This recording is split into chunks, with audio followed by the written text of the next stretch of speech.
In 2025, the skies will never be the same as the SR-72 Darkstar, once considered a futuristic dream, becomes a reality. The SR-72 is more than just an aircraft the U.S. Air Force and top aerospace engineers built in secret. It's the future of hypersonic technology, poised to change the game in speed, stealth, and warfare. What new capabilities could this craft unlock for military operations? How will it reshape the way people think about aerial defense and offense? Join us as we reveal the real SR-72 Darkstar, which is finally ready for deployment in 25. When the SR-71 Blackbird was retired by the United States Air Force in 1998, they faced a significant problem. The Blackbird was unmatched in its role for intelligence, surveillance, and reconnaissance. And with its retirement, the U.S. military lost its go-to aircraft for these critical missions. They needed something even more advanced to fill this gap, a worthy successor. The SR-72 is often called the son of the Blackbird. The SR-72 first came into the spotlight in 2007 when rumors began circulating that Lockheed Martin was working on a new super-fast aircraft to take over from the retired SR-71. According to these reports, this next-generation plane was designed to reach mind-boggling speeds exceeding Mach 6, over 6,400 km/h. That's more than double the speed of the SR-71. This would make the SR-72 not just a replacement, but an upgrade with jaw-dropping capabilities. Though many details were kept under wraps, reports suggested that this high-tech aircraft was tailored to the U.S. Air Force's needs. However, despite all the speculation, official information remains scarce. Some leaked concept art and tidbits of information surfaced over time, fueling the curiosity around this mysterious project. Yet the U.S. Air Force kept quiet on whether they were even working with Lockheed Martin on the SR-72. In 2013, a bombshell report emerged stating that the U.S. had decided not to fund the SR-72 program. This left many people scratching their heads, unsure whether the Air Force had officially greenlit the development of a prototype or not. This new technology is poised to completely change the game, much like how stealth tech transformed modern warfare. A high-speed aircraft that uses an engine so advanced, it's almost like having 2 or even 3 jet engines rolled into one. According to experts like Leland, the propulsion system starts with a standard turbofan engine, similar to what we see in fighter jets like the Pratt and Whitney F100 or General Electric F110. This initial engine helps the aircraft take off and reach speeds comparable to those of today's regular fighter jets. Once the aircraft hits Mach 3, the engine has a secret weapon. The second part of the propulsion system kicks in, giving the aircraft a huge speed boost. This second phase involves a dual-mode ramjet engine, which uses super-fast air from the aircraft's supersonic speeds, channeled through a special inlet design. This process generates shock waves that compress the air and boost performance. This could allow the aircraft to smash through the top speed of the legendary SR-71 Blackbird, which maxes out at Mach 3.2, and potentially push past hypersonic speeds. The engine used in the SR-72 is a turbine-based combined cycle engine, a super high-tech piece of equipment. While Lockheed Martin was responsible for designing the aircraft itself, the engine was developed by Aerojet Rocketdyne. This aircraft was built to be a game-changer. It's designed to fly at speeds over Mach 6. It was originally intended for 2 main purposes: to gather intelligence through surveillance and reconnaissance, and to carry weapons for striking enemy targets on the ground. Back in May 2015, Lockheed Martin's plan for the SR-72 was to use it for both spying and attacking. They hadn't quite figured out what types of weapons or equipment the jet would carry, known as payloads. And that's probably because designing these payloads is a whole different challenge when engineers are dealing with a jet that's going faster than any fighter plane and flying at an altitude of 880,000 feet. At those high speeds and altitudes, regular weapons and sensors just wouldn't work. They'd need to invent entirely new tech that could keep up with the SR-72's speed and high-flying abilities. The existing tools simply aren't built for something this extreme. So to make the SR-72 a success, they would have to develop new types of sensors and weapons that could handle the jet's mind-blowing performance. The SR-72 is designed to push the boundaries of what's possible in aviation. A plane that can fly faster than a missile and higher than most satellites. But for it to be effective in its spy and strike missions, it's clear that everything, from its weapons to its surveillance systems, needs to be completely rethought. Leland explained that this new hypersonic aircraft isn't just fast, it's a game changer. While it could launch hypersonic missiles, it's more likely to carry cheaper weapons specifically designed to work at these incredible speeds. Hypersonic missiles being developed in the US are cutting edge and come in different shapes and designs, but they're way more expensive than regular weapons. That's because flying at such extreme speeds creates a lot of pressure and heat, which makes it tricky to release or launch weapons. Lockheed Martin already proved this with the YF-12, a combat version of the legendary SR-71 Blackbird. The YF-12 managed to fire air-to-air missiles while flying at speeds over Mach 3. The new SR-72, nicknamed the Son of Blackbird, takes things to the next level. Its top speed is expected to reach Mach 6, allowing it to zoom across continents in just hours. What makes the SR-72 special, though, isn't just its speed or firepower. It's its ability to gather intelligence quickly from anywhere on Earth. This is crucial, especially in areas like the Pacific Ocean, where conflicts could stretch over thousands of miles. Someone might think satellites have global surveillance covered, but they don't. For one, there aren't enough satellites to monitor every spot on Earth all the time. Plus, since satellite orbits are predictable, adversaries can easily figure out when to hide sensitive activities. That's why the demand for spy planes has skyrocketed. People have seen innovations like the MQ-1 Predator drone, which changed the game for surveillance, and even more advanced secretive models like the Northrop Grumman RQ-180, which reportedly operates at high altitudes and remains stealthy while gathering critical information. Even though a lot of money goes into building advanced spy planes, most of them still fly pretty slowly compared to what people might expect.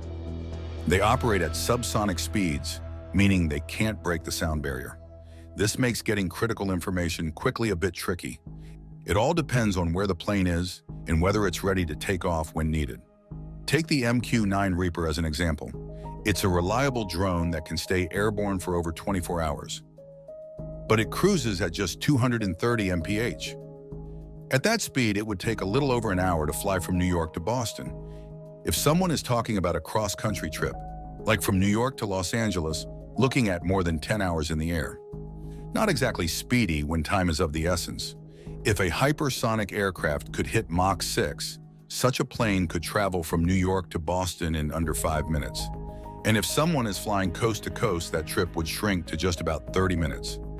Rob Weiss, the executive vice president of Skunk Works at Lockheed Martin, the team behind some of the most futuristic aviation projects, recently announced a breakthrough. They've successfully tested a turbine-based hypersonic engine for their SR-72, also known as the Son of Blackbird. In an exciting development, the SR-72 team was busy preparing to test a special version of the aircraft designed for flight research. This test model, about the same size as the F-22 Raptor, had a bold goal: to prove how it could take off like a regular jet using a conventional engine, then ramp up to supersonic speeds, and finally switch to a scramjet engine to reach mind-blowing speeds over Mach 6, way faster than anything ever seen before. For context, Mach 6 is more than 4,500 miles per hour. By September 2017, rumors started circulating that the aircraft had already been spotted flying over Palmdale, California, where Lockheed Martin's Skunk Works division is based. Skunk Works is famous for its cutting-edge aerospace designs, and this was no exception. Then on February 2018, Jack O'Banion, who was the vice president of strategy at Lockheed Martin, confirmed that the SR-72 flight vehicle was indeed already in the air.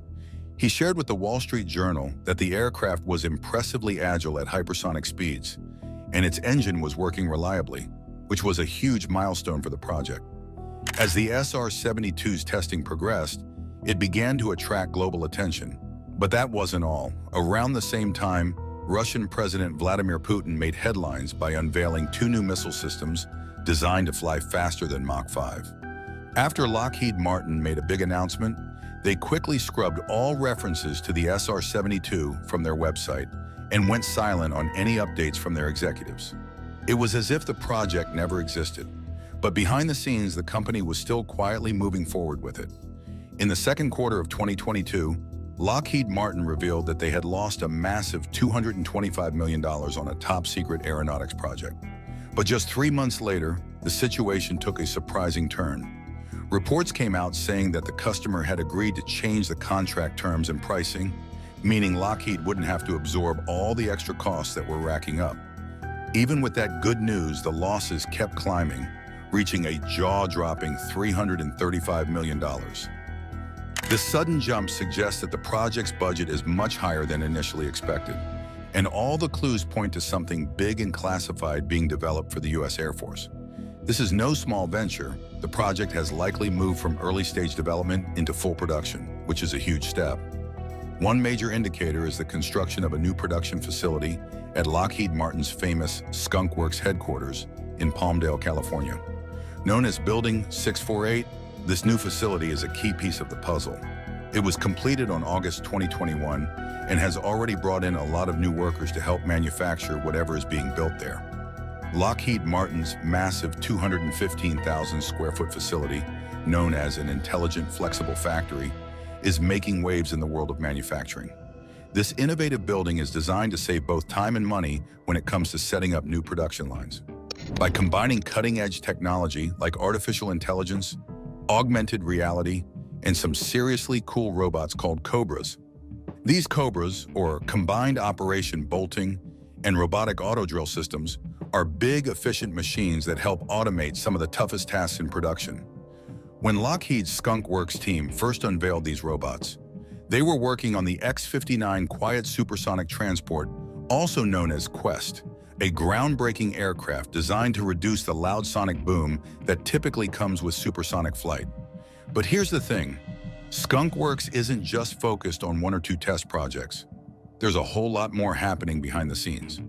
From February 2018, when the SR-72 seemed to vanish from public view, all the way through September 2023, Lockheed Martin was busy expanding its operations in a big way. They increased their advanced development programs by a whopping 75% and brought on more than 2,300 new workers to get the job done. They're gearing up for something major. Skunk Works has hinted that they're already producing something on a small scale. Back in 2022, John Clark, the general manager of Skunk Works, shared that they were in the low-rate production phase, though he couldn't reveal much due to security concerns. Clark confirmed that some exciting and highly classified work is happening right in Palmdale, a hub of aviation breakthroughs for decades. He shared that Skunk Works, famous for quickly building experimental prototypes, does far more than just experiment. They've built some of the most legendary aircraft ever, like the SR-71 Blackbird, which once held the title of the fastest jet in the world, and the stealthy F-117 Nighthawk, the first operational stealth fighter. These aren't just test projects, they're masterpieces of advanced technology that have shaped aviation history. Clark explained that one of his main goals has been to highlight how Skunk Works isn't limited to one-off experimental planes. Their focus is much bigger. They create game-changing aircraft that balance cutting-edge innovation with real-world practicality. This vision has helped Skunk Works stay at the top of the aerospace game while honoring its incredible legacy of pushing the limits of what's possible. One particularly fascinating project is the SR-72, often called the son of the Blackbird. For years, many people thought it was just a wild rumor, but more and more clues have surfaced suggesting it's real. Still, not all the talk about the SR-72 is accurate. For instance, some folks call it the Darkstar, but that name isn't official. It doesn't have an official nickname yet. The son of the Blackbird is just a casual way some people refer to it because it's rumored to be the next evolution of the record-breaking SR-71. Interestingly, military planes usually get their nicknames through a mix of tradition, practicality, and their role in history. For example, the F-15 Eagle earned its name because it symbolizes speed and power, much like the bird of prey. Until the SR-72 gets a formal name, its mystique continues to grow, fueling assumptions about its capabilities. After the Air Force officially accepted the aircraft, the name Darkstar became well known, especially after it was featured as a fictional jet in the 2022 movie Top Gun: Maverick. In the film, Lockheed Martin worked behind the scenes to make the jet feel real, even though it was all part of the movie's magic. They built a special model of the jet just for the film, and it was impressive. About 69.5 feet long, with a wingspan of only 5.5 feet. Some of the parts, like the controls in the cockpit, were based on real-life prototypes from Lockheed Martin, which added an authentic touch. The model was mainly used for the ground scenes, while the flying action was created through visual effects. For the takeoff and flight shots, an F-18 jet was used, but those were later replaced with digital versions to make everything look even more futuristic and cool. While the Darkstar may have been a fictional creation for the movie, there's a real-world connection to Lockheed Martin's ongoing work in aviation. Since 1998, they've been trying to create even faster versions of the legendary SR-71 Blackbird, one of the fastest aircraft ever built. But they've faced many challenges in making a successor that can break those records. As part of the DARPA Falcon project, Lockheed Martin's Skunk Works developed a cutting-edge aircraft called the Hypersonic Technology Vehicle 2. This was a rocket-launched plane designed to reach incredible speeds, well beyond anything we've seen before. The goal of this project was to learn more about how hypersonic planes move through the air, how they're controlled, and how they handle the intense heat that comes with traveling at such high speeds. The HTV-2 made its first flight on April 2010. A year later, in August 2011, it flew again, reaching speeds that were out of this world. Mach 20, or about 20,900 kilometers per hour. To put that into perspective, it's faster than any plane ever made. What's even more amazing is that the data from these test flights is helping shape a whole new generation of aircraft, including the SR-72. Now, the SR-72 is an unmanned aircraft built for extreme speed. It's designed to fly faster than anything ever seen before. It could travel from New York City to Los Angeles in under 12 minutes. That's not just fast, it's mind-blowing. Talking about drastically reducing travel time to the point where long-distance flights might become a thing of the past. But the SR-72 isn't just about speed for the sake of speed. It's a hypersonic reconnaissance aircraft, which means it's designed for surveillance missions at speeds that are practically impossible to intercept. It's got the latest tech built right into it, making it ready for some of the most challenging tasks. When someone thinks about the legendary SR-71, the SR-72 is going to take its missions to a whole new level. One of the coolest things about the SR-72 is that it's not just fast, it's also incredibly capable. If it's equipped with hypersonic missiles, like the ones Lockheed Martin has developed, it could hit any target anywhere on the globe within just 1 hour. No other aircraft can do that right now. With such crazy speeds, the SR-72 will have an easier time avoiding detection as it zips through protected airspaces. It can get in and out of hostile areas before anyone even knows it's there. The U.S. Air Force has big plans for hypersonic tech, and the SR-72 is a key part of that future. Not only will it be a game changer for surveillance, but it might also be used for combat missions, making it one of the most powerful weapons the military could have in its arsenal. The SR-72 has two different types of engines working together to make it a true speed machine. Regular jet engines like turbojets and turbofans are awesome for getting an aircraft off the ground and landing at slower speeds. But once talking about speeds like Mach 3 and beyond, these engines just can't keep up. For that, like a ramjet or scramjet engine, which are designed to work at hypersonic speeds. However, these hypersonic engines don't work during takeoff or landing. So the SR-72 solves this by having a turbine engine that boosts it up to Mach 3. Once it hits that speed, the aircraft switches to a dual-mode ramjet to take over and let it fly faster than anything we've ever seen. This aircraft isn't just about engines. It's about building something that can handle extreme conditions.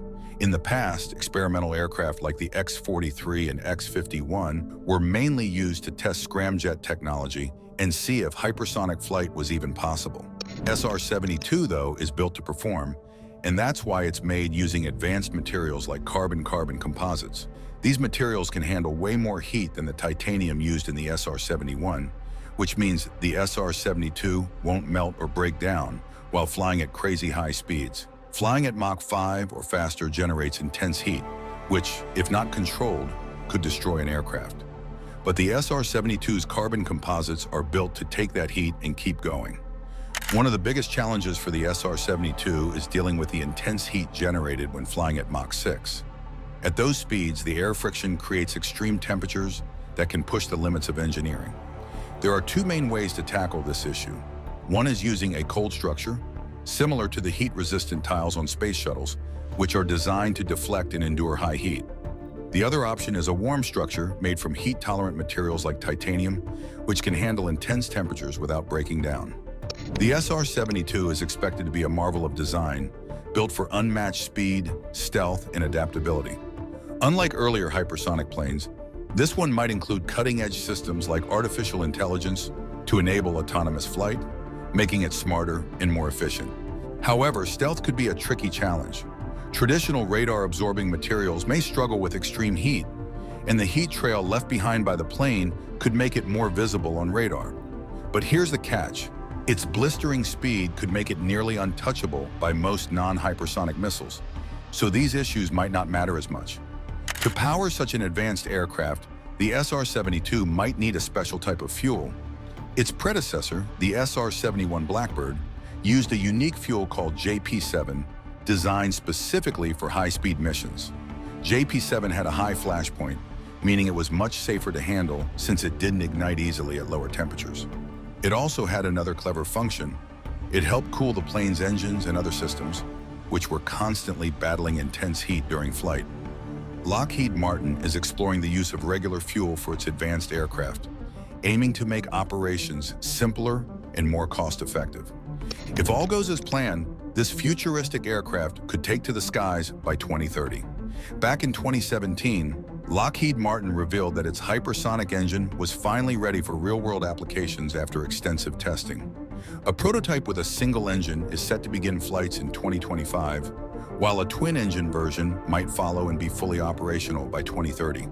Although the SR-72 is a very real and highly ambitious project, dubbed the Son of Blackbird, it promises to revolutionize aviation with speeds exceeding Mach 6 and is on track for deployment in 2025.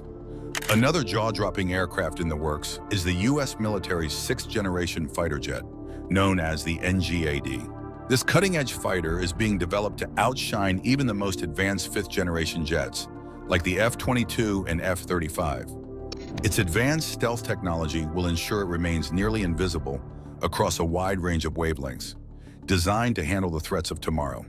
The NGAD is expected to feature a twin-engine design for enhanced thrust, better fuel efficiency, and a reduced heat signature, which makes it harder to detect. It will be built with lightweight composite materials, giving it the ability to carry more weapons and stay in the air longer, perfect for extended missions over vast regions such as the Western Pacific. The jet's arsenal will include both traditional kinetic weapons and cutting-edge non-kinetic systems, such as advanced electronic warfare tools, ensuring rapid and devastating responses to any threat. The new electronic warfare suite will give the fighter a massive edge in situational awareness, connecting seamlessly with other systems using smart electronics and sensor technology. This off-board support will ensure secure communication with other aircraft and drones, making it more lethal and better able to survive in high-risk environments. What's even more exciting is that the plane's open architecture means it can constantly adapt to the latest technologies without being tied to any single supplier. This flexibility will help keep the fighter ahead of the curve. Thanks to digital engineering, the development, production, and maintenance of the aircraft will be more efficient, saving costs while boosting long-term support and lifespan. Northrop Grumman's design will take things beyond what current aircraft can do, ensuring that the U.S. Air Force stays on top in terms of air superiority against any potential threats. U.S. Air Force Secretary Frank Kendall revealed that each of these advanced fighters will cost hundreds of millions of dollars. But putting the price aside for a moment, when this plane is ready, it's set to be the most expensive fighter jet ever built, even surpassing the F-22 Raptor, which holds the current record. This new fighter will feature engines unlike anything seen in any other jet, making it one of the most advanced aircraft in the world. The cutting-edge engines should be ready by 2025, setting the stage for an entirely new level of air dominance.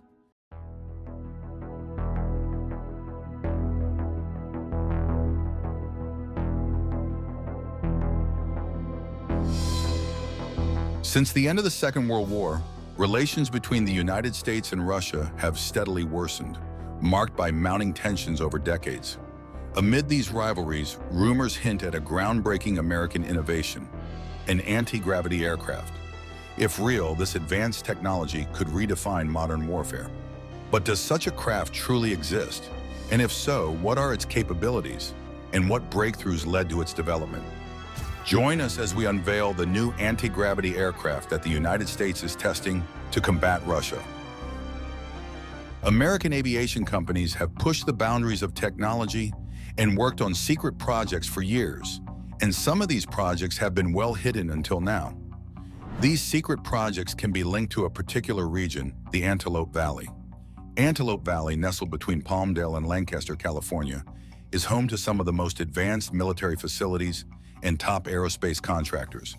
Here you'll find Skunk Works, the secretive division of the U.S. Air Force responsible for advanced aviation projects. Alongside industry giants like Northrop Grumman, Boeing, and NASA's Armstrong Flight Research Center. Just a short distance north lies Edwards Air Force Base, a hub for military testing, and further out, the Naval Air Weapons Station at China Lake. Adding to its mystique is the infamous Area 51 at Groom Lake, known for its extraterrestrial activity. Among its remarkable creations is the TR-3A Black Manta, a hypersonic reconnaissance aircraft born from a covert collaboration between the United States Air Force and Northrop Grumman, the same team that developed the legendary B-2 Spirit stealth bomber. The TR-3A Black Manta stands out with its sleek, triangular design that prioritizes stealth. Unlike conventional aircraft, it lacks protruding wings, making it harder to detect on radar. Its surface is coated with a radar-absorbing material that enhances its invisibility, showcasing a focus on innovation and secrecy. While the Aurora project remains a mystery, the TR-3A represents a significant step toward next-generation aviation. The F-35 advanced design enables it to alter its radar signature, making it appear as different objects to avoid detection. But the story takes a fascinating twist with the mysterious TR-3B aircraft. Allegedly powered by an anti-gravity engine, reverse-engineered from a crashed alien spacecraft, the TR-3B ties into reports of UAPs performing impossible maneuvers, blending science fiction with real-life technology. Many stories online suggest the TR-3B's anti-gravity engine works by using nuclear energy to spin mercury at high pressure, creating plasma and generating a gravitational field. Some of these tales trace back to Operation Paperclip, a program that brought over 1,500 German scientists to the U.S. after the Second World War to advance military technology. Post-war rumors about advanced Nazi technology have further fueled these myths about the TR-3B. While these claims may seem unbelievable, some evidence backs them up. For instance, an anti-gravity drive like the one said to power the TR-3B would require an enormous power source far beyond current aviation engines. Interestingly, Lockheed Martin holds a patent for small cold fusion reactors, compact enough to fit in an F-16 fighter. This suggests that a similar energy source could be used in futuristic aircraft. Another intriguing development involves Dr. Salvatore Pias, a reported aerospace engineer linked to the U.S. Space Force. In 2020, the U.S. Navy filed patents for groundbreaking technologies, including gravitational wave generators and space-time manipulation weapons, technologies that sound straight out of science fiction. Despite skepticism from many scientists, the Navy's investment in Pias's work indicates a genuine interest in exploring these advanced concepts. The Northrop Grumman B-2 Spirit, or stealth bomber, is another example of cutting-edge American military technology. Developed between 1989 and 2000, this heavy bomber uses specialized technology to avoid radar detection and penetrate enemy defenses. Its development, which began during the Carter administration, was a major leap forward in stealth technology and continues to play a crucial role in modern aerial combat. The promising potential of this new project led to the cancellation of the faster E-1A bomber, as it became clear that the emerging stealth technology offered a more effective solution. By the mid-1970s, military aircraft designers had stumbled upon a groundbreaking method to avoid missiles and enemy interceptors, what we now know as stealth technology. This innovation aimed to create aircraft with special shapes and materials that could reflect or absorb radar signals, making them nearly invisible to radar detection. As a result, stealth aircraft could fly undetected and avoid attacks from radar-dependent weapon systems. While other detection methods like infrared scanners and acoustic locators existed, they were limited in range and still in the early stages of development. This meant that stealth aircraft could fly without detection, particularly at night, when radar systems were even less effective. In 1947, DARPA, the U.S. government's Defense Advanced Research Projects Agency, took a bold step by asking U.S. aviation companies to propose designs for aircraft that could evade radar entirely. Northrop and McDonnell Douglas were selected to take their concepts further, but Lockheed, with its experience from earlier projects like the A-12 and SR-71, also entered the competition. These previous projects had already incorporated several key elements of stealth technology, such as angled vertical stabilizers, the use of composite materials, and radar-absorbing paint. However, the real game changer came when aircraft designers began utilizing computer models to create aircraft with faceted surfaces, specifically designed to minimize radar reflections. Lockheed, building on these early advancements, began developing these ideas in 1975 with the Have Blue project, an experimental aircraft designed to test stealth concepts. By the summer of that year, DARPA had launched the Experimental Survivability Testbed project, awarding contracts to both Northrop and Lockheed for initial testing. Lockheed's success in this phase ultimately led to the further development of the F-117, one of the first true stealth attack aircraft, which became an iconic symbol of stealth technology. Meanwhile, Northrop was working on its own classified project, Tacit Blue, at the highly secretive Area 51, marking another significant leap forward in the field of stealth aircraft development. The stealth technology developed through the Tacit Blue project, which began in 1979, played a pivotal role in advancing key technologies such as low observables, fly-by-wire systems, curved surfaces, composite materials, and electronic intelligence. This innovation directly contributed to the design of the B-2 stealth bomber, marking a revolutionary shift in modern aerial combat capabilities. By 1976, the advancements in stealth technology had progressed enough to make the idea of a long-range strategic stealth bomber a viable option, prompting President Jimmy Carter to take notice of these developments in 1977. This awareness led to the cancellation of the B-1 bomber project in early 1978, signaling a major shift in military strategy. Following the success of the Have Blue stealth aircraft, which had effectively demonstrated the key concepts of stealth, further studies were commissioned to explore these technologies more deeply. As the 1980 presidential election approached, Ronald Reagan criticized President Carter's defense policies, using the B-1 cancellation as a major point of contention. In response to the growing debate over defense capabilities, the Carter administration revealed on August 22, 1980, that the Department of Defense was actively developing stealth aircraft, including a new bomber. This revelation marked the beginning of the Advanced Technology Bomber Program, which started in 1979 under the active code name Aurora. As the competition for the development of this new stealth bomber intensified, two primary teams emerged as contenders: Northrop Boeing and Lockheed Rockwell.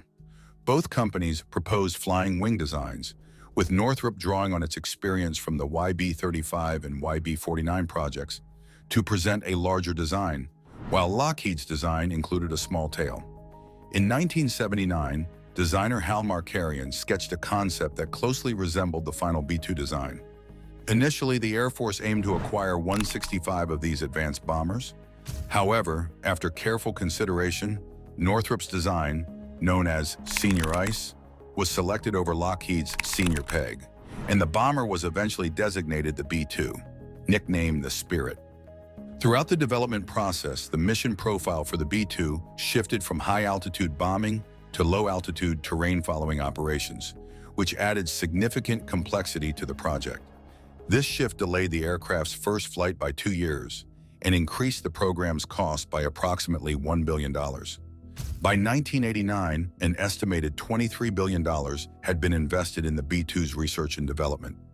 Meanwhile, MIT engineers and scientists were hired to assess the aircraft's mission effectiveness under a classified contract, ensuring that the bomber's design met the rigorous demands of modern warfare. During the 1980s, Northrop took the lead as the prime contractor for the B-2 bomber program, working alongside major subcontractors such as Boeing, Hughes, and VA Aircraft. The design and development of the B-2 were carried out under a veil of extreme secrecy, to the point where the project was classified as a black program, requiring all personnel involved to have top-secret clearance. While the B-2 program maintained an air of secrecy, it was slightly less covert than the Lockheed F-117 program, with more federal officials aware of its existence and more information becoming available both during its development and after its deployment. Despite this, extraordinary measures were taken to protect the design and technology behind the B-2. Anyone working on the B-2 bomber had to undergo rigorous background checks by a specialized branch of the U.S. Air Force. The project's secrecy even extended to a former Ford automobile assembly plant in Pico Rivera, California, which was repurposed and extensively rebuilt for the bomber's production. Employees at the plant were sworn to secrecy, and to ensure that no leaks occurred, military officials frequently visited the site in civilian attire. Additionally, staff members were regularly subjected to polygraph tests. For many years, almost all information about the program was kept from the Government Accountability Office and Congress. It wasn't until the mid-1980s that any details about the B-2 were disclosed to the public. The B-2 was first revealed on November 22, 1988, at the United States Air Force Plant 41 in Palmdale, California, where it had been built. Despite this public reveal, the event was highly restricted, and guests were not allowed to view the bomber's rear section. However, eagle-eyed editors from Aviation Week noticed that there were no airspace restrictions above the site and took aerial photographs of the aircraft's secretive rear section, which included hidden engine exhausts. While the B-2 marked a significant leap forward in stealth technology, there was one more key development that made the B-2 more than just a concept: the Lockheed F-117 Nighthawk. The development of the F-117 was shrouded in such secrecy that even top Pentagon officials were unaware of its existence. The mystery surrounding the F-117 sparked a great deal of intrigue, with stories circulating about unusual sightings in the sky and reports of strange, unidentified shapes. The limited information available about the aircraft only added to the legend, leading to the widespread belief that the U.S. military was developing a new stealth fighter, rumored to be the F-19. The secrecy surrounding the F-117 played a crucial role in creating a sense of mystery and excitement around its eventual reveal. Many initially believed that a mysterious fifth-generation aircraft known as the F-19 was non-existent, with some even seeing model kits like the Revell monogram, which featured designs called Hillary and Chester. These models were supposedly based on photos taken at Area 51. However, when the F-117 was finally revealed to the public in late 1988, any speculation about the existence of the F-19 quickly vanished. The choice of the misleading designation F-117 was likely a strategic move to conceal the true purpose of this American aircraft from the Soviet Union. After the F-117 made its combat debut during Operation Desert Storm, its capabilities became known worldwide, and the stealth fighter quickly proved its effectiveness in the field. Yet, after one of these aircraft crashed, a significant international incident occurred. The People's Republic of China, eager to access advanced military technology, sought permission from the Yugoslav government to examine the wreckage. This access granted the Chinese government a chance to study the guidance systems and heat-resistant components of the F-117's engine nozzle. Former Croatian military officials even claimed that agents from the People's Republic of China combed the crash site for parts, with some going so far as to purchase components from local farmers to gain further insight into the advanced technology used in the aircraft. As the secrets of the F-117 began to unfold, a new chapter in stealth aircraft development emerged. This time, the collaboration between McDonnell Douglas and Boeing led to the creation of a groundbreaking aircraft known as the Bird of Prey. This fascinating plane earned its nickname due to its uncanny resemblance to majestic birds of prey in flight. What made the Bird of Prey truly stand out was its remarkably low radar profile achieved through a highly innovative aerodynamic design. Engineers paid great attention to detail, ensuring that no gaps were left exposed in the aircraft's structure. Flexible casings were used to cover these gaps, and the cockpit, landing gear, wings, and fuselage were carefully aligned to avoid any protrusions, enhancing the aircraft's stealth capabilities. Even the engine air inlet was cleverly concealed to further minimize radar detection. The development of the bird of prey marked a significant advancement in stealth technology as it utilized cutting-edge computer simulations to predict the aircraft's performance accurately, cementing its place as an important milestone in the evolution of stealth aviation. This innovative approach allowed engineers to create component prototypes that closely mirrored the final product, marking a significant shift from older, traditional methods. Before the aircraft took to the skies, many doubted whether this futuristic design could even fly. To prove the concept, Chief Pilot Rudy Haug famously crafted a paper model of the aircraft, the bird of prey, which elegantly flipped in the air before soaring, astonishing onlookers. In 1996, Haug piloted the bird of prey, making history and revolutionizing aircraft design and construction. This groundbreaking achievement was a pivotal moment in aviation.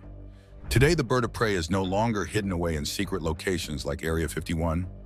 Instead, it proudly resides at the National Museum of the U.S. Air Force in Wright-Patterson, Ohio, where visitors can experience it up close and learn about its profound impact on aviation technology. The unveiling of anti-gravity aircraft and advanced stealth technology ushered in a new era of military aviation, where the United States continues to make remarkable strides. The development of extremely advanced fighter jets with capabilities that defy the imagination suggests that the U.S. has cracked the code of next-generation technology. As these projects evolve, they hold the potential not only to revolutionize military capabilities, but also to expand our understanding of science and technology itself. It is clear that the United States is pushing the boundaries of what is possible, continually developing technologies that challenge the limits of physics. With each advancement, it becomes increasingly evident that there are no limitations to the potential technological breakthroughs the U.S. can achieve. Looking ahead to the future, the United States' sixth-generation fighter jet is rapidly taking shape, sparking excitement and anticipation across the aviation world. A recent Air Force review has backed the idea of developing a manned next-generation fighter jet, according to sources speaking to Breaking Defense. This comes as debates heat up over the future of the costly Next Generation Air Dominance, or NGAD program, which was paused earlier this year.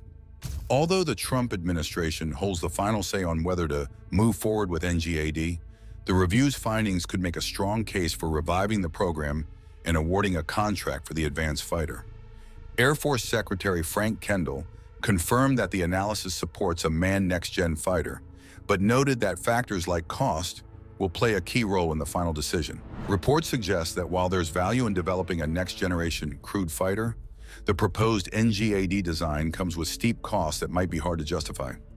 There's concern about whether prioritizing NGAD aligns with the Department of the Air Force's budget and strategic goals.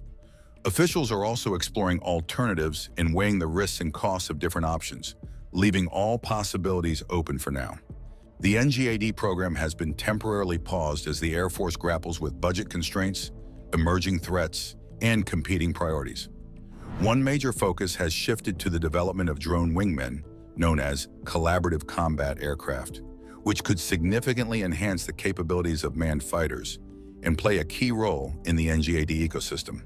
Another factor in the delay is how the fighter would integrate with agile combat employment, a strategy that relies on widely dispersed bases to avoid devastating attacks.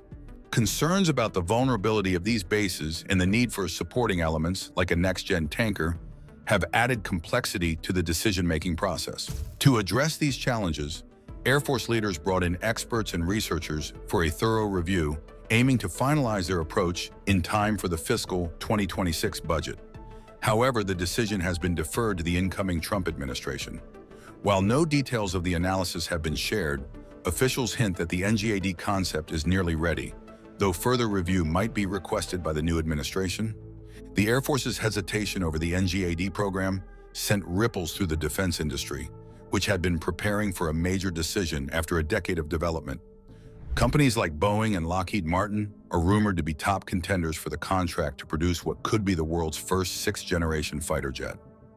Beyond the aircraft itself, the NGAD project carries big implications for engine technology. It's expected to use a cutting-edge adaptive power plant, promising breakthroughs in fuel efficiency and thrust. GE Aerospace and Pratt & Whitney are in fierce competition to build this engine under the Next Generation Adaptive Propulsion Program. While the Air Force recognizes the need for a sixth-generation fighter, securing the funding to continue development is uncertain. Budgets are stretched thin by other expensive programs like the F-35, B-21 Raider stealth bomber, and the Sentinel ICBM system, whose costs have skyrocketed. Air Force Secretary Frank Kendall remains optimistic about building a sixth-generation fighter, though he hinted it might include an unmanned option. He emphasized that modern threats, especially from China, demand a new approach. Meanwhile, the role of the incoming Trump administration in shaping NGAD's future is unclear. Elon Musk, a key Trump ally and advocate for government efficiency, has already voiced his opinion, declaring on X that manned fighter jets are obsolete in the age of drones. What this means for NGAD remains to be seen.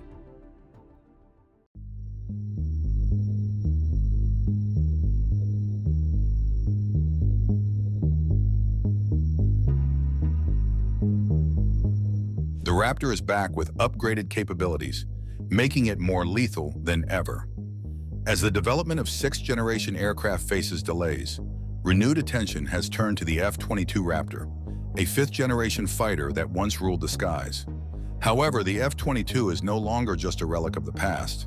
It has undergone significant upgrades, making it one of the most formidable fighters in the world. What enhancements have been made to the Raptor, and what is the latest on developing the United States sixth-generation fighter? Join us as we explore the intriguing capabilities of the insanely upgraded US F-23 Raptor that has shocked China.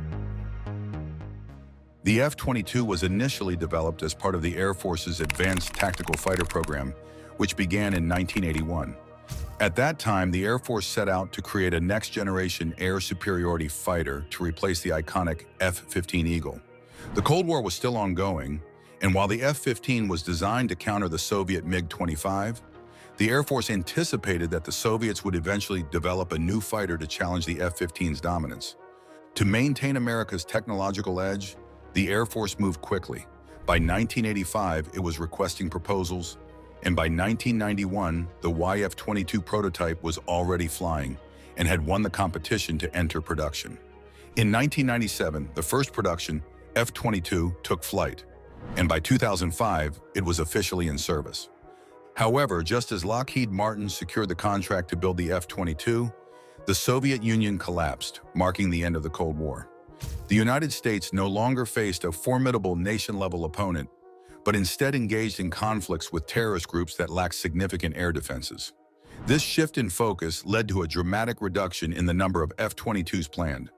The original order for 750 Raptors was slashed to just 186, with only around 150 combat-ready aircraft. As the F-35 was developed as a multi-role fighter, much of the F-22 production line was redirected to support the newer jet. This decision left the F-22 as a rare and costly asset. With the production line closed, maintaining and replacing parts became increasingly expensive. The Air Force had planned to retire all F-15s in favor of the F-22. But now it must maintain both fleets, paying higher costs for the limited number of Raptors while still managing an aging F-15 fleet. The F-22's rarity and high maintenance costs raised concerns about its availability in large-scale conflicts, leaving the United States with a valuable but expensive asset that may never grow beyond the initial 186 aircraft. The F-22 Raptor served as a bridge between two distinct approaches to air combat. Its exceptional maneuverability, enhanced by thrust vector control, coupled with its powerful thrust-to-weight ratio and the M61A2 20mm Gatling gun, make it a skilled dogfighter competing with some of the best fourth-generation air superiority fighters, even before factoring in its stealth capabilities. Additionally, the F-22 boasts the smallest radar cross-section of any fifth-generation fighter, combined with advanced sensor fusion and heightened situational awareness. These features enable pilots to engage enemies beyond visual range, often before the adversary is even aware of the Raptor's presence. While other fighters, such as the Su-35, excel in close-quarters combat and the F-35 in long-range precision, the F-22 effectively combines both capabilities. Though other fighters may outperform it in aerobatics, and the F-35 offers superior sensor fusion, no aircraft integrates both attributes to such a high degree. However, as with all technology, the F-22's remarkable capabilities have a limited lifespan. The United States Air Force acknowledged that this expiration date was fast approaching. While the F-22 remains dominant in air-to-air combat against most opponents, its ability to survive against advanced surface-to-air missile systems, driven by new detection and targeting technologies, remains uncertain. This inevitable shift led to the decision to upgrade while the sixth-generation aircraft was still being developed. With cutting-edge advancements in futuristic technology, the upgraded F-22 Raptor is presently sending shockwaves across the globe, all thanks to the NGAD program. These series of upgrades has left nations like Russia and China, and even some United States allies, stunned by its unmatched capabilities. The NGAD program is a visionary leap in aviation, aimed at redefining what air dominance means in modern warfare. Its primary goal is to produce a fighter that not only excels in traditional combat scenarios, but also adapts seamlessly to increasingly complex and contested airspaces. The result is an upgraded F-22, now equipped with state-of-the-art technologies that make it a true marvel of engineering. One of the standout features of the NGAD-enhanced F-22 is its arsenal. The jet is designed to carry hypersonic missiles capable of reaching mind-boggling speeds, making them almost impossible to intercept. Additionally, the integration of directed energy weapons, like advanced laser systems, adds an entirely new dimension to its offensive capabilities. These innovations ensure the F-22 remains a step ahead of any adversary. The program also emphasizes interoperability, which is critical for modern military operations. Using advanced networking systems supported by open systems architecture, the F-22 can seamlessly communicate with other aircraft, drones, and command systems. This connectivity allows for coordinated strikes, data sharing in real time, and unmatched battlefield awareness, giving the United States military a significant tactical edge. Beyond its weapons and systems, the new F-22 maintains the hallmark features that made the original version so iconic. Its stealth capabilities have been enhanced, making it nearly invisible to enemy radar, while improvements to its agility and speed ensure it can dominate in any engagement. Yet despite these upgrades, much about the NGAD-enhanced F-22 remains shrouded in secrecy, fueling curiosity and admiration worldwide. How is the F-22 linked to the NGAD? Let's explore that. The NGAD program is all about creating the future of air combat, and the F-22 Raptor plays a key role in making it happen. Why is the F-22 such a big deal? It's a fifth-generation fighter jet, meaning it's super advanced. Built to be stealthy, highly maneuverable, and equipped with cutting-edge sensors, it has been serving the United States Air Force since 2005, with missions in Iraq and Syria under its belt. In the NGAD program, the F-22 is used to test groundbreaking technologies being developed for sixth-generation aircraft. These include improvements in stealth, agility, and sensor systems. It's also helping create a new network that will let these future planes share real-time information, giving pilots an edge in staying safe and aware during missions. The F-22 is also like a practice partner for pilots. Its flight capabilities are similar to what's expected from the next-gen planes, so pilots can train on the Raptor and be ready for the transition to the new aircraft. The program keeps much of its progress under wraps, but the involvement of the F-22 shows how serious the Air Force is about staying ahead in air combat innovation. Beyond its role in training and testing, the F-22 is an impressive aircraft on its own. It can hit speeds of Mach 2.25, soar over 60,000 feet, and execute incredible maneuvers. It's not just about speed and firepower. It has advanced radar, air-to-air missiles, and electronic warfare systems that can disrupt enemy radars and communications. All this makes the F-22 a crucial piece of the NGAD puzzle and a game-changer in modern warfare. Engineers working on the NGAD program have come up with a smart strategy. They're using the F-22 Advanced Technology Development Program as a shortcut to test and refine new tech. Essentially, they're using the F-22 Raptor as a practice platform for the future sixth-generation fighter. By trying out innovations on an existing aircraft, they save time, money, and resources. It's like rehearsing before a big performance, making sure everything is fine-tuned before the final debut. So far, the F-22 has seen some impressive upgrades. One of the most exciting is its new covering, which improves stealth in two major ways. First, it makes the jet harder to spot with infrared sensors. Second, it enhances its ability to hide from radar. The secret lies in metamaterials, special man-made materials with extraordinary properties. These materials absorb infrared radiation, making the jet nearly invisible to heat-detecting devices. Plus, they disrupt radar signals, making it tougher for enemies to track or target the aircraft. The F-22 has also received advanced electronics, improving its missile systems and flight controls. Another exciting addition is the Infrared Search and Track System, or IRS. This tech acts like a sixth sense, spotting heat sources from planes, weapons, or even people without giving away the jet's position, unlike radar.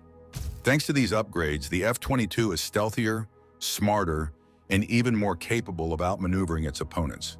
It's a prime example of how innovation keeps pushing the limits of air dominance. Stealthy planes like the F-22 Raptor are masters at evading radar, but they can't completely hide the heat they produce. That's where its infrared search and track system becomes a game changer. Positioned at the front of the aircraft, the IRS can detect objects up to 100 miles away and monitor multiple targets simultaneously. This gives the F-22 a significant edge, allowing it to control the skies and strike from unexpected angles, making it a formidable force in air combat. To further enhance its capabilities, the F-22 is being equipped with the long-drag tank and pylon system.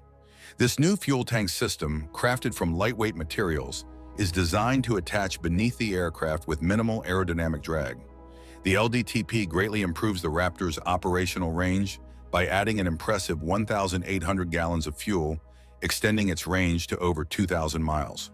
With this upgrade, the aircraft can cover greater distances and stay airborne for longer periods, which is essential for missions requiring extended air dominance or long-range strikes. The LDTP also enhances the aircraft's ability to achieve and sustain supersonic speeds. By reducing drag, the system allows the Raptor to move faster and more efficiently, which is vital for intercepting enemy aircraft or executing quick air-to-ground strikes.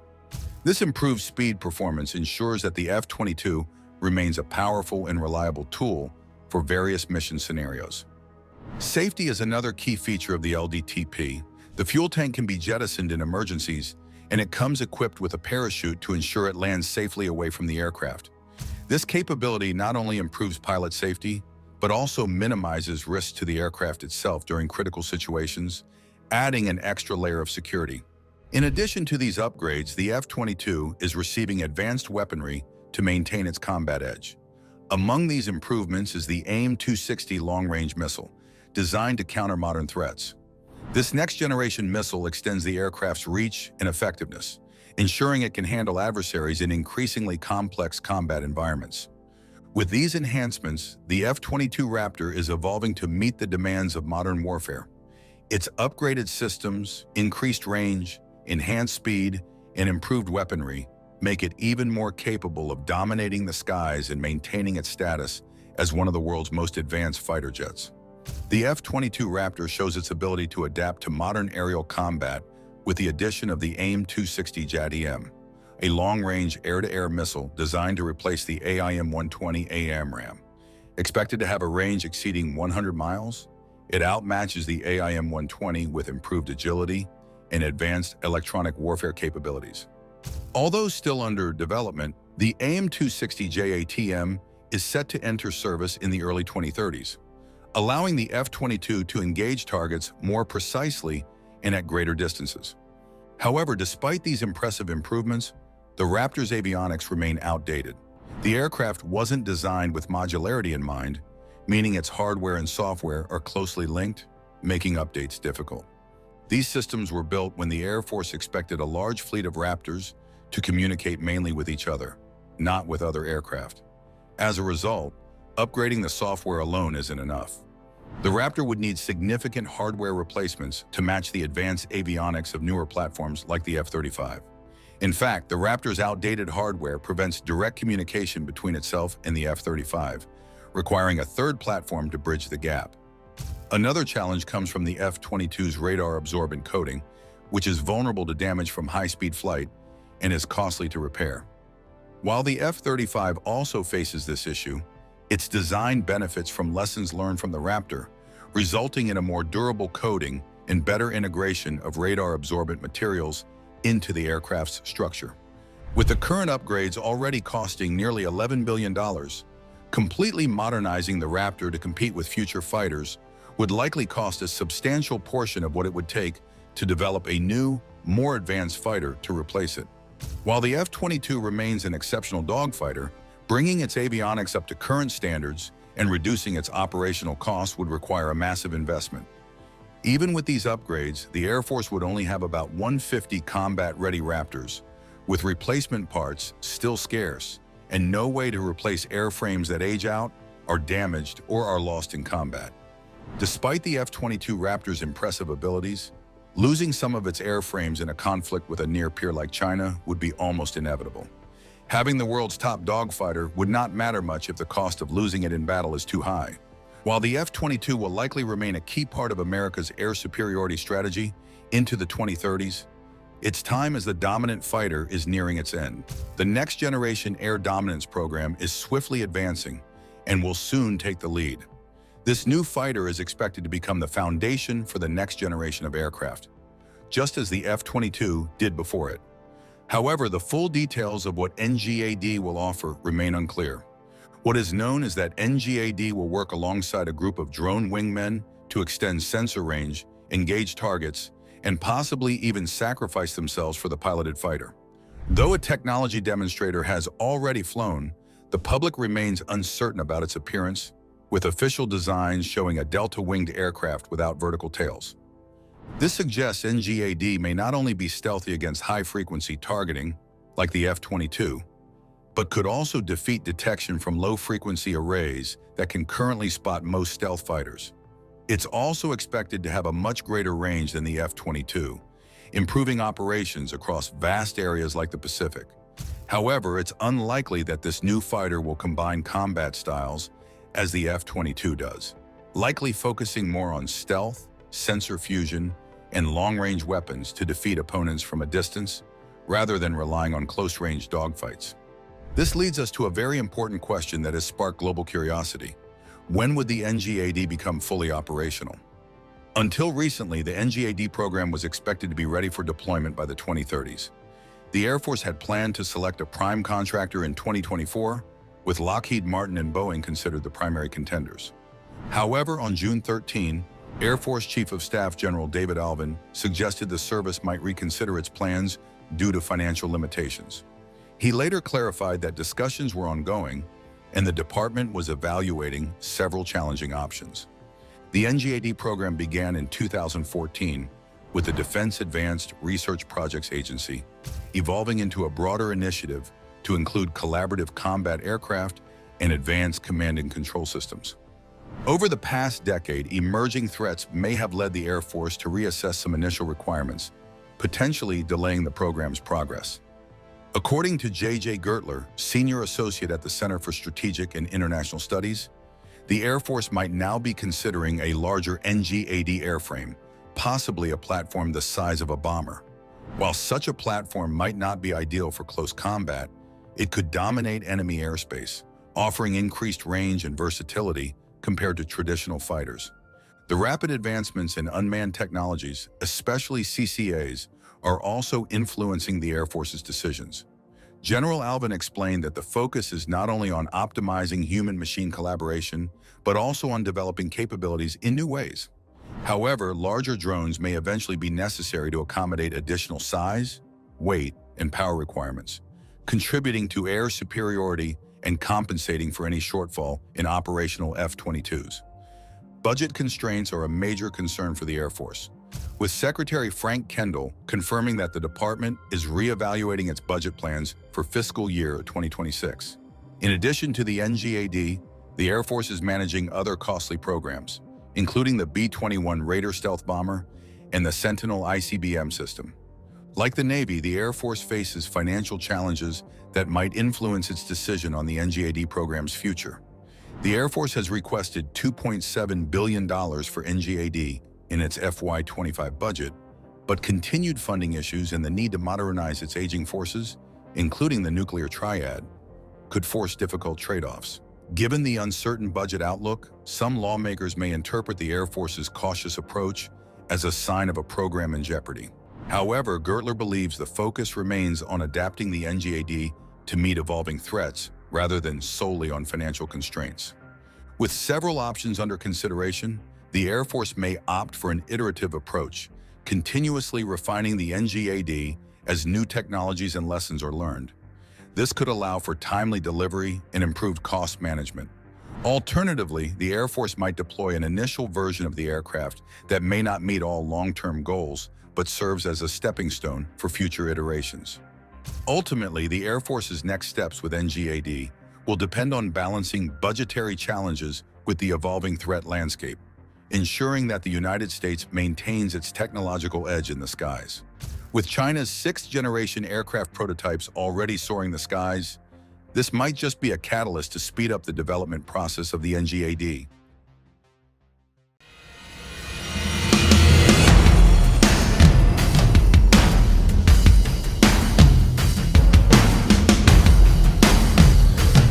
From the deserts of Nevada to the icy skies over the Arctic, the B-1B Lancer has always been a symbol of American air power. But now this Cold War-era bomber has undergone a jaw-dropping transformation that's redefining the future of aerial warfare. Packed with cutting-edge upgrades, this supersonic beast just stunned the world and sent a clear message to any adversary daring to challenge it. How did the B-1B rise from the ashes of near retirement to become one of the most advanced bombers on the planet? Stay tuned, because this is the story of how the newly upgraded B-1B Lancer just shocked the world. The B-1 Lancer, affectionately called the Bone, is more than just a bomber. It's a symbol of resilience, adaptability, and innovation in the history of military aviation. Its journey from conception to its operational prominence is filled with twists and turns, making it one of the most fascinating aircraft ever produced by the United States Air Force. To truly appreciate its significance, we need to dive into the complex web of technological ambition, political maneuvering, and strategic evolution that brought the B-1 to life. The origins of the B-1 trace back to the 1950s, during the height of the Cold War, when the US and the Soviet Union were locked in an intense technological arms race. The USAF needed a new bomber that could combine the speed of the supersonic B-58 Hustler with the range and payload of the reliable B-52 Stratofortress. This led to the ambitious B-70 Valkyrie project, a bomber designed to cruise at Mach 3 speeds at altitudes over 70,000 feet. At the time, this high-altitude strategy seemed unbeatable. Flying faster and higher than anything the Soviets could counter, the Valkyrie embodied the cutting-edge thinking of the era. But things didn't stay rosy for long. The Soviet Union began advancing its air defense systems, most notably surface-to-air missiles. This became painfully evident in 1960 when a U-2 spy plane piloted by Gary Powers was shot down over Soviet territory. That incident sent shockwaves through the U.S. defense establishment, revealing that high-altitude aircraft were no longer invulnerable. Suddenly, the entire strategic doctrine shifted. Instead of flying above enemy defenses, bombers would need to fly low, hugging the terrain to avoid radar detection and evade missiles. It was a major pivot, and it left the Valkyrie, a plane optimized for high-altitude performance, at a disadvantage. By 1961, the program was canceled, a victim of changing priorities and the rapidly evolving battlefield. The B-52 Stratofortress, a workhorse of the USAF, stepped into the gap. Despite being designed in the early 1950s, the B-52 adapted surprisingly well to low-level missions. It was modified with advanced radar jamming technology and equipped to carry larger payloads, making it versatile enough to remain in service. Yet the B-52 wasn't perfect for this new low-altitude role. Its size and age made it less agile and efficient for the emerging demands of low-level penetration missions. The Air Force needed something new, something specifically built for the job. This was the genesis of the B-1 concept. The Air Force envisioned a bomber that could combine the speed of the B-58 with the payload and range of the B-52, creating a true successor to both. By the 1970s, North American Rockwell, later known as Rockwell International, presented the B-1A prototype. It was an engineering marvel, capable of flying at Mach 2.2 at high altitudes and performing long-range, low-level missions at near supersonic speeds. It seemed like the perfect answer to the Air Force's needs, but the timing wasn't right. In 1977, the B-1A program was abruptly canceled. Rising costs were a significant factor, but it wasn't just about money. The Pentagon had started developing the AGM-86 air-launched cruise missile, which could travel similar distances at comparable speeds without the risk to human pilots. At the same time, early work was underway on the stealthy B-2 bomber, which promised an entirely new level of survivability. With these alternatives in play, the B-1 seemed redundant. The program was shelved, leaving the Air Force to rely on the B-52 for the foreseeable future. Then came the 1980s, a decade of renewed Cold War tensions and heightened military spending under President Ronald Reagan. The B-1 program was revived in 1981, but this time it came back as the B-1B. While the design looked similar to the B-1A, the B-1B was a very different aircraft. Its maximum speed was reduced to Mach 1.25, but its low-altitude performance and survivability were greatly enhanced. The aircraft was equipped with features to minimize its radar signature, making it harder for enemy defenses to detect. This was a strategic shift, emphasizing practicality and effectiveness over raw speed. When the B-1B entered service in 1985, it was hailed as a technological triumph. Its variable sweep wings, a standout feature, allowed it to adapt to different flight conditions, combining agility with efficiency. It could carry an astonishing 75,000 pounds of payload, the heaviest of any U.S. bomber. The B-1B was built to excel in its role as a low-level penetrator, capable of dodging radar systems and surviving in hostile environments. For the USAF, it was a game-changer, providing a new level of flexibility and firepower. Then came another twist, the end of the Cold War. The collapse of the Soviet Union in the early 1990s meant the B-1B's original mission as a nuclear deterrent was no longer as critical. For many aircraft, this could have marked the beginning of obsolescence. But the B-1B adapted once again. It transitioned to a conventional bomber role, proving invaluable in a series of modern conflicts. The B-1B Lancer first stepped into the spotlight of combat in December 1998, during Operation Desert Fox.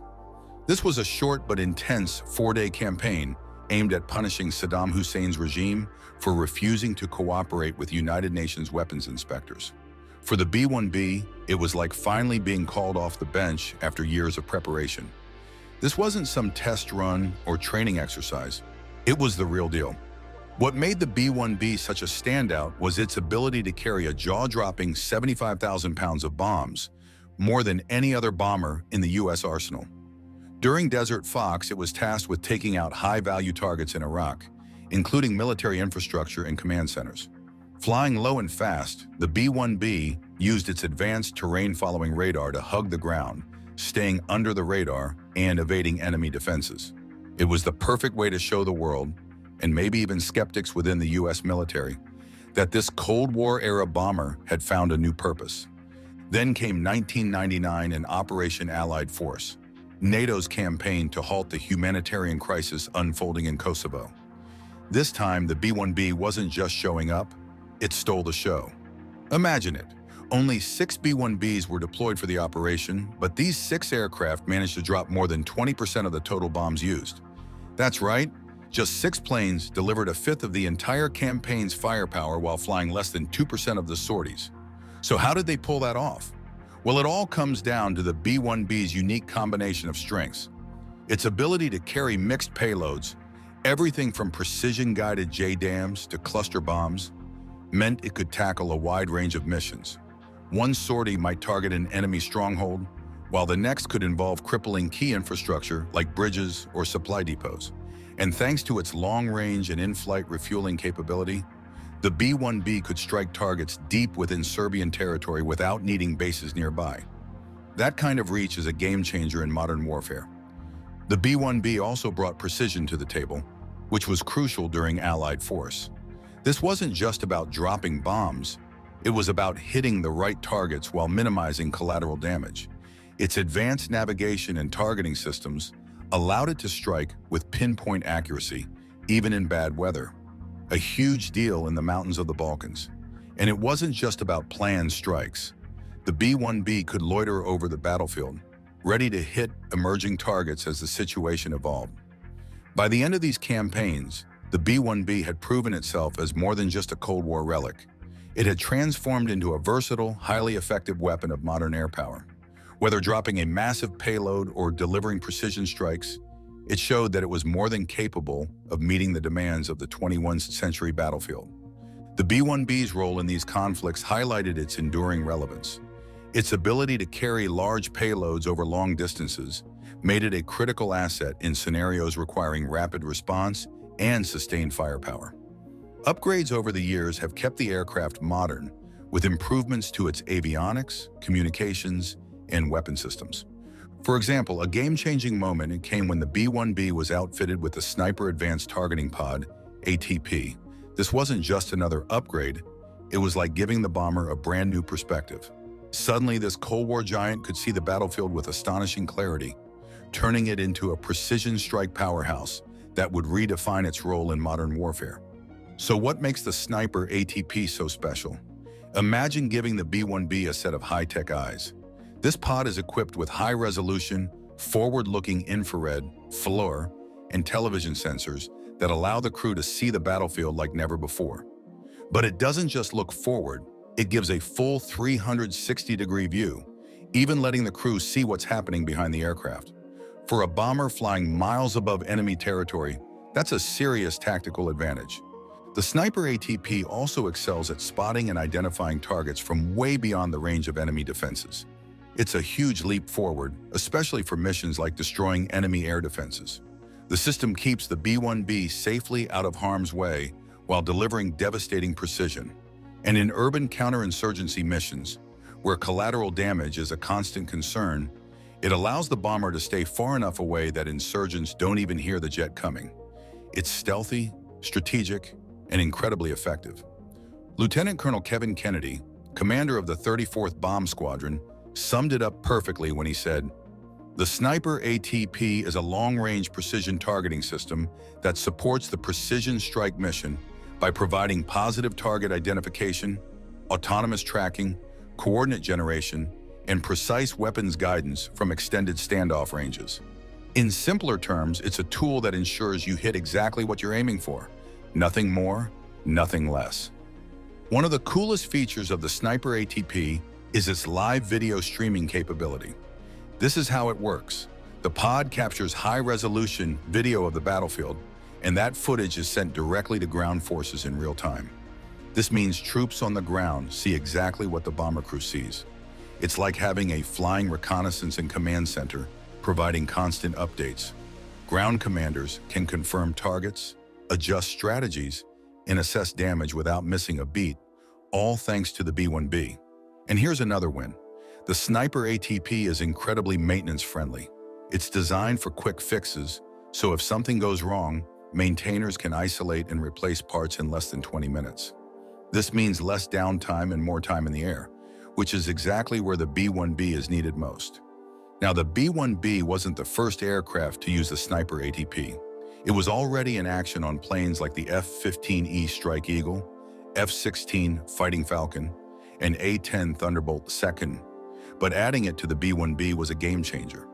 The bomber's long range, massive payload, and ability to loiter over the battlefield made it the perfect partner for this cutting-edge tech. Afghanistan is where the B-1B really showed what it could do with the Sniper ATP.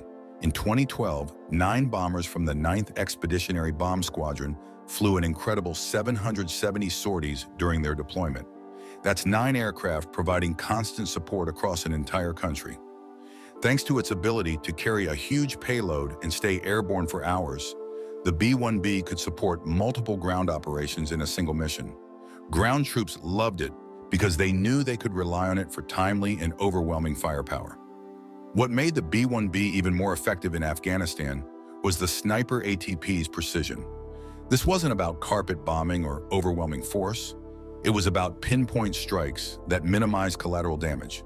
Whether it was taking out insurgent hideouts or hitting key infrastructure, the Sniper ATP ensured the job was done with surgical accuracy.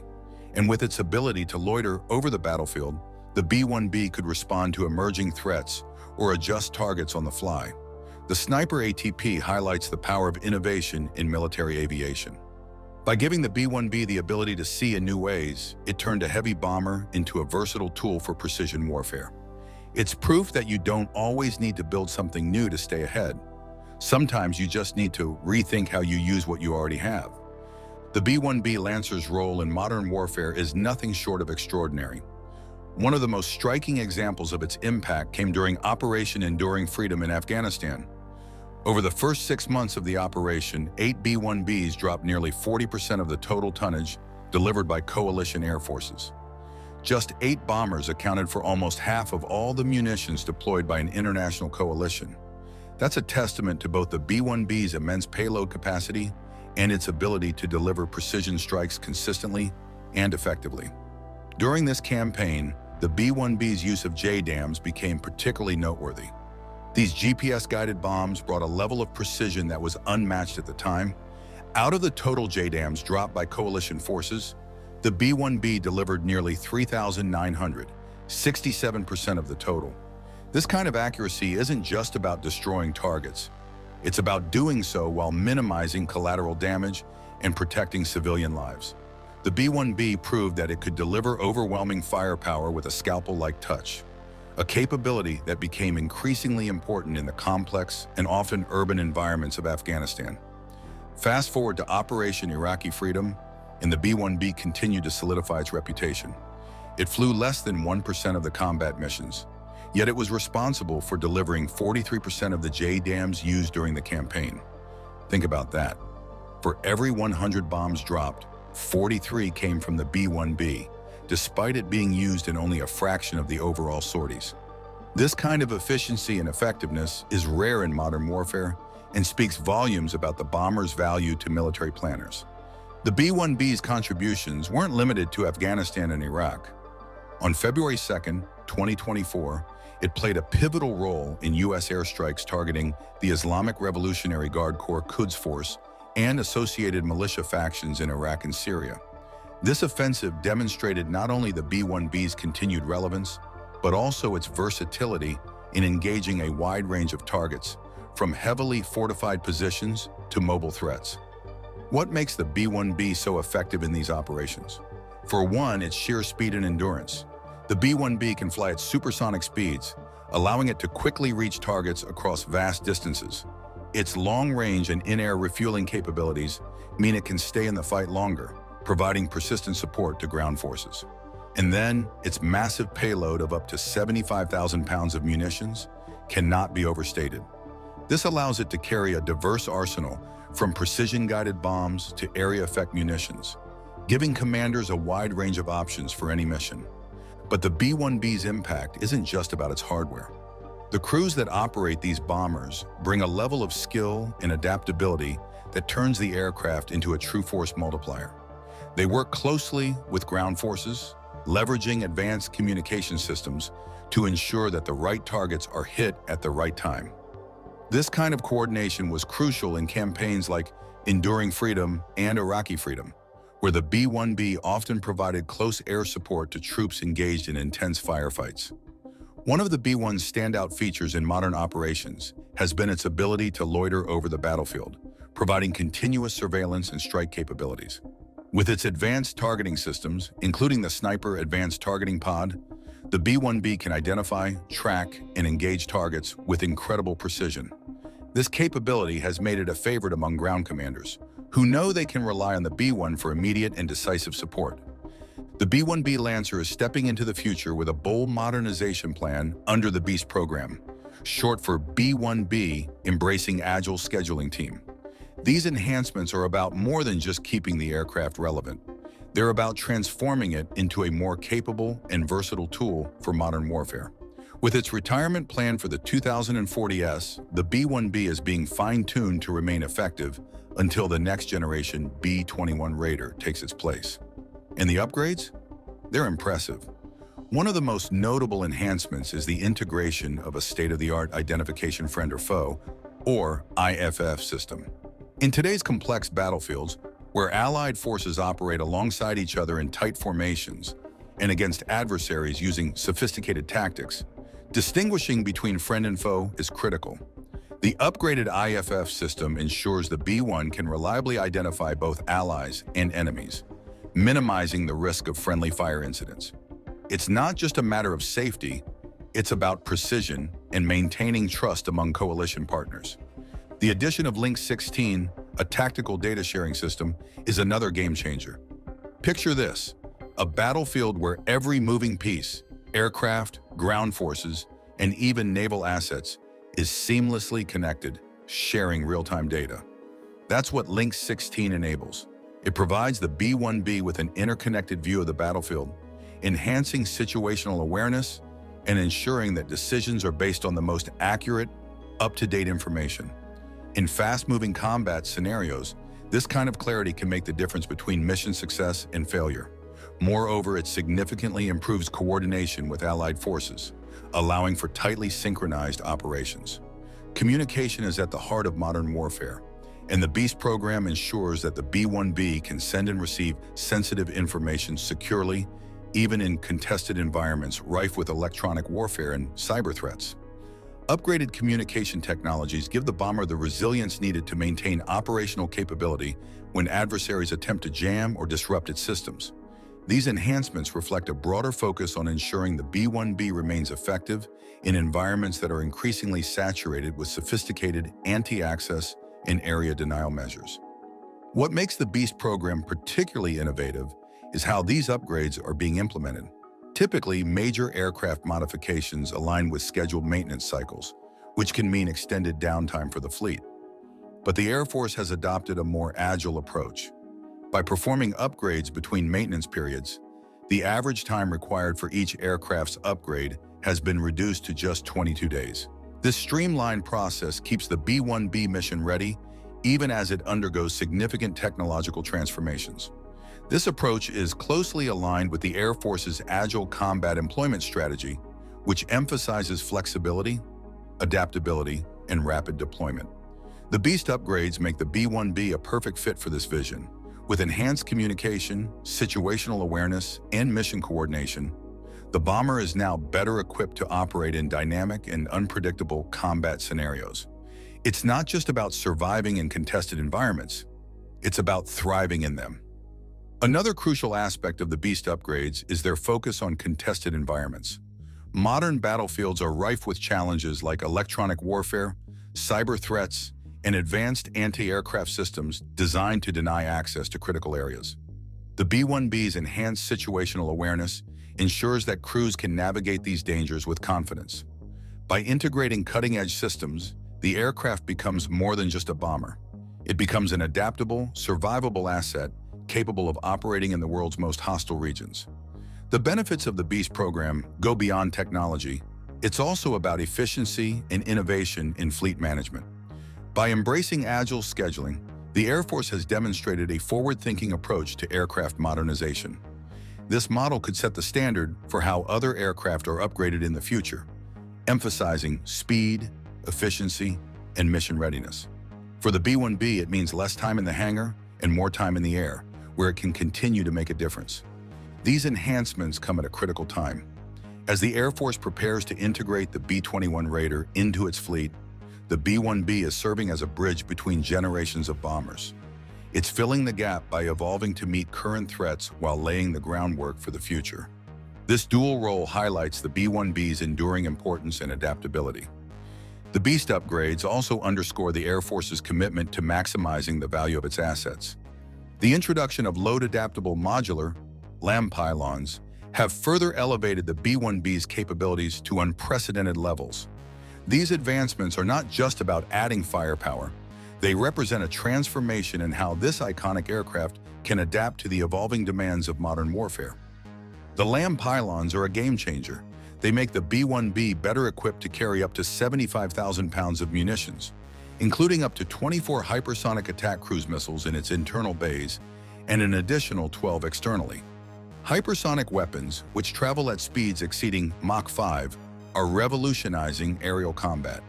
Their ability to strike targets with precision while evading even the most sophisticated air defense systems makes them a critical asset in modern military operations. By equipping the B-1B with these state-of-the-art weapons, The Air Force is ensuring that the bomber remains a lethal force on the battlefield. But the innovation doesn't stop at sheer payload capacity. The true brilliance of the LAM pylons lies in their adaptability. These pylons can accommodate a wide variety of munitions, ranging from traditional bombs to cutting-edge technology still in development. This means the B-1B can seamlessly switch between mission profiles, whether it's engaging in strategic bombardment, precision airstrikes, or maritime interdiction.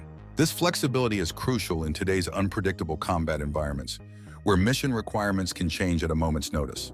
What's even more exciting is that the LAM pylons aren't exclusive to the B-1B.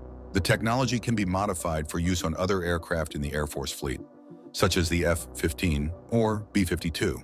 This interoperability ensures that the advancements being made with the LAM pylons will have a ripple effect across the entire Air Force, enhancing the combat capabilities of multiple platforms.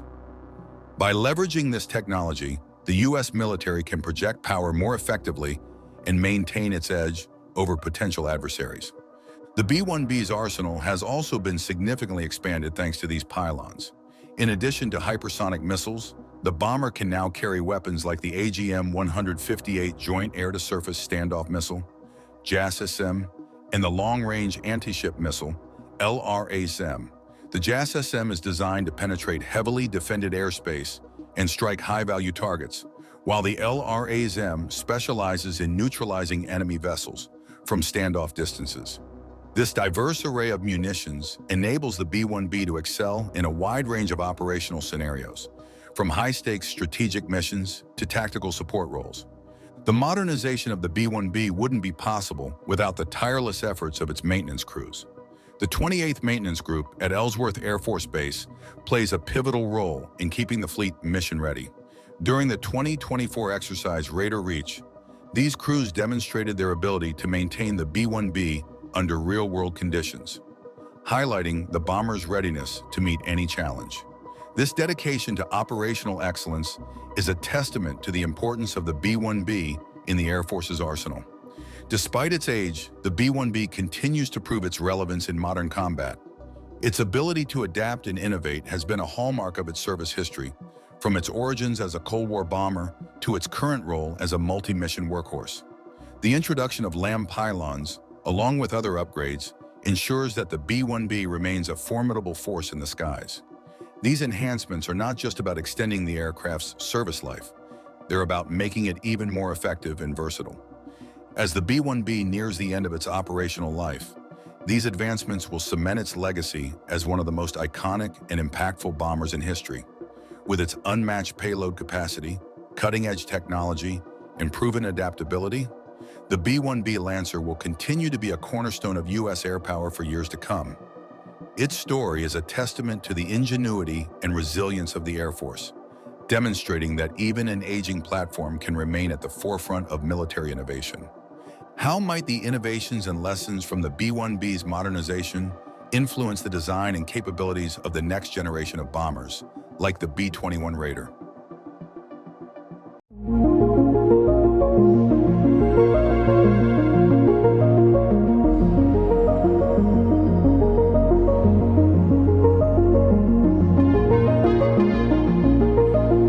Elon Musk's SpaceX has consistently pushed the boundaries of aerospace technology, but their recent revelation, a UFO-like aircraft, has captivated imaginations in ways never seen before. Operating at unprecedented speeds and utilizing groundbreaking propulsion methods, this craft challenges everything we know about flight and physics. Beyond just an aviation marvel, this UFO aircraft may hold the key to reshaping space travel, military defense, and even the way humanity views extraterrestrial life. How did SpaceX, a company known for its reusable rockets, make such a leap? And what could this mean for the future of exploration and technology? SpaceX's UFO aircraft, recently revealed by Elon Musk, has ignited curiosity and excitement due to its groundbreaking technology and physics-defying capabilities. This craft, unlike any traditional aircraft, is designed to operate at extraordinary speeds with unmatched maneuverability, challenging current aviation standards. The first standout feature of this UFO aircraft is its unparalleled speed. Musk's team claims it can travel faster than any existing human-made vehicle, surpassing the SR-71 Blackbird, which holds the record for the fastest jet at 2,193 miles per hour. Sources within SpaceX indicate the UFO aircraft can potentially reach speeds far beyond Mach 10, though exact figures remain classified. This level of speed sets the stage for its second incredible feature, maneuverability. In contrast to conventional aircraft, which rely on aerodynamic surfaces like wings and rudders for direction, the UFO aircraft can make sudden, sharp directional changes that would be impossible for standard vehicles. Avi Loeb, an astrophysicist studying the potential behind such crafts, has described similar UFOs as highly maneuverable, with abilities that seem to defy physics. He also points out that the propulsion system allows it to stop instantly or change direction without the need for traditional methods, such as air friction adjustments. What powers this craft? According to SpaceX insiders, the UFO aircraft operates using a propulsion system that breaks free from traditional fuel constraints. Instead of jet fuel or any other known sources, it likely harnesses energy from a revolutionary electromagnetic field propulsion system. Similar technology has been speculated on in government reports discussing unidentified aerial phenomena, UAP, where crafts appear to move without visible means of propulsion. Harvard researchers and Pentagon officials have hinted at propulsion systems using gravitational fields, allowing such vehicles to travel long distances without traditional engines or combustion, which require fuel. Elon Musk has alluded to similar systems, stating, "The technology we're experimenting with has the potential to change everything we know about flight. Such propulsion technology, if confirmed, could drastically reduce energy consumption while enabling interstellar or high-speed terrestrial travel." Another fascinating aspect of the UFO aircraft is its apparent defiance of known physics, particularly when it comes to friction and drag. As Loeb noted, sightings of similarly fast-moving UFOs have shown no signs of the typical optical fireball caused by friction when an object moves rapidly through the atmosphere. In theory, the UFO aircraft should generate heat and light from air resistance, but SpaceX engineers may have found a way to mitigate this, possibly through a frictionless exterior or some form of electromagnetic shielding. While details are scarce, Musk's cryptic hints about working with some of the world's top physicists suggest that previously classified technology may be at play. SpaceX might be using highly advanced materials, perhaps something akin to superconductors, that eliminate friction, allowing the craft to move seamlessly through air and even water. This aligns with previous UAP studies from the Pentagon, where UFOs have been seen traveling through both mediums with equal ease. Visually, the UFO aircraft differs significantly from both military and commercial aircraft. It's said to have a streamlined, disc-shaped design, minimizing drag and allowing for the efficient management of heat and pressure at high speeds. Compared to modern stealth fighters like the F-35, which rely on angular surfaces to reduce radar signatures, the UFO aircraft needs no such external designs. It can evade detection entirely, operating silently and without leaving traditional heat signatures that would be picked up by radar. Moreover, the aircraft's compact design allows it to perform functions that large, heavy planes cannot achieve. Its agility and ability to hover or even remain stationary make it ideal for a wide range of applications, including surveillance or possibly even military operations. This opens the door to questions about whether the technology behind this aircraft stems from government partnerships or collaborations with leading physicists. Musk's comments about previously classified technology certainly point in that direction. In comparison to SpaceX's other innovations, such as the Starship, which relies on methane-powered Raptor engines, the UFO aircraft represents a massive leap in technology.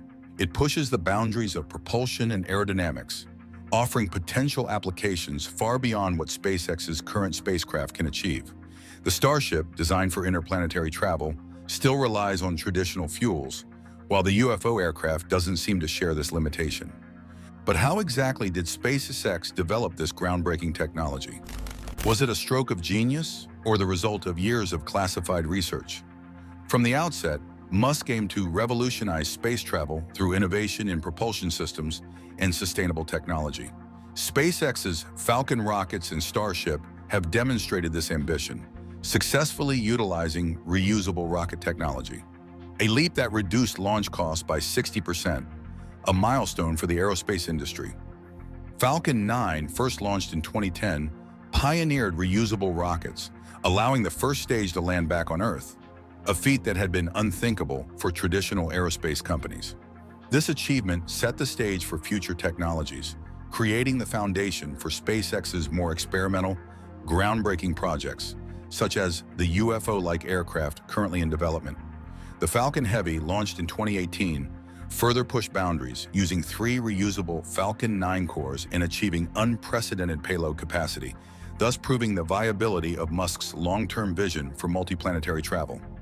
Over the years, Musk has repeatedly teased advanced propulsion systems that could potentially redefine how we think about flight and space travel. In a 2021 interview, Musk mentioned, "There are certain propulsion technologies that are still in the conceptual phase, but if realized, could completely eliminate the need for chemical fuels." The notion of anti-gravity propulsion, while still unproven in mainstream science, is being explored in small pockets of aerospace research. The Breakthrough Propulsion Physics (BPP) project, led by NASA in the early 2000s, sought to explore the feasibility of faster-than-light travel and anti-gravity propulsion, although it was eventually discontinued due to budget constraints. However, Musk's SpaceX could be building on these early attempts, with sources close to the company indicating that research into advanced materials and energy fields is underway. SpaceX's experimental division is rumored to be collaborating with some of the world's leading physicists, including those from institutions like MIT and Caltech, in developing these revolutionary propulsion systems. Dr. Richard Feynman, a well-known figure in theoretical physics, had theorized the possibility of anti-gravity propulsion decades ago, and today's researchers are taking his ideas further. Musk's interest in pushing the boundaries of propulsion is further exemplified by SpaceX's ongoing efforts in space mining and resource harvesting, which align with the long-term goal of interstellar travel. His vision of a self-sustaining colony on Mars relies on new propulsion technologies, and this UFO aircraft could very well be the stepping stone to achieving that.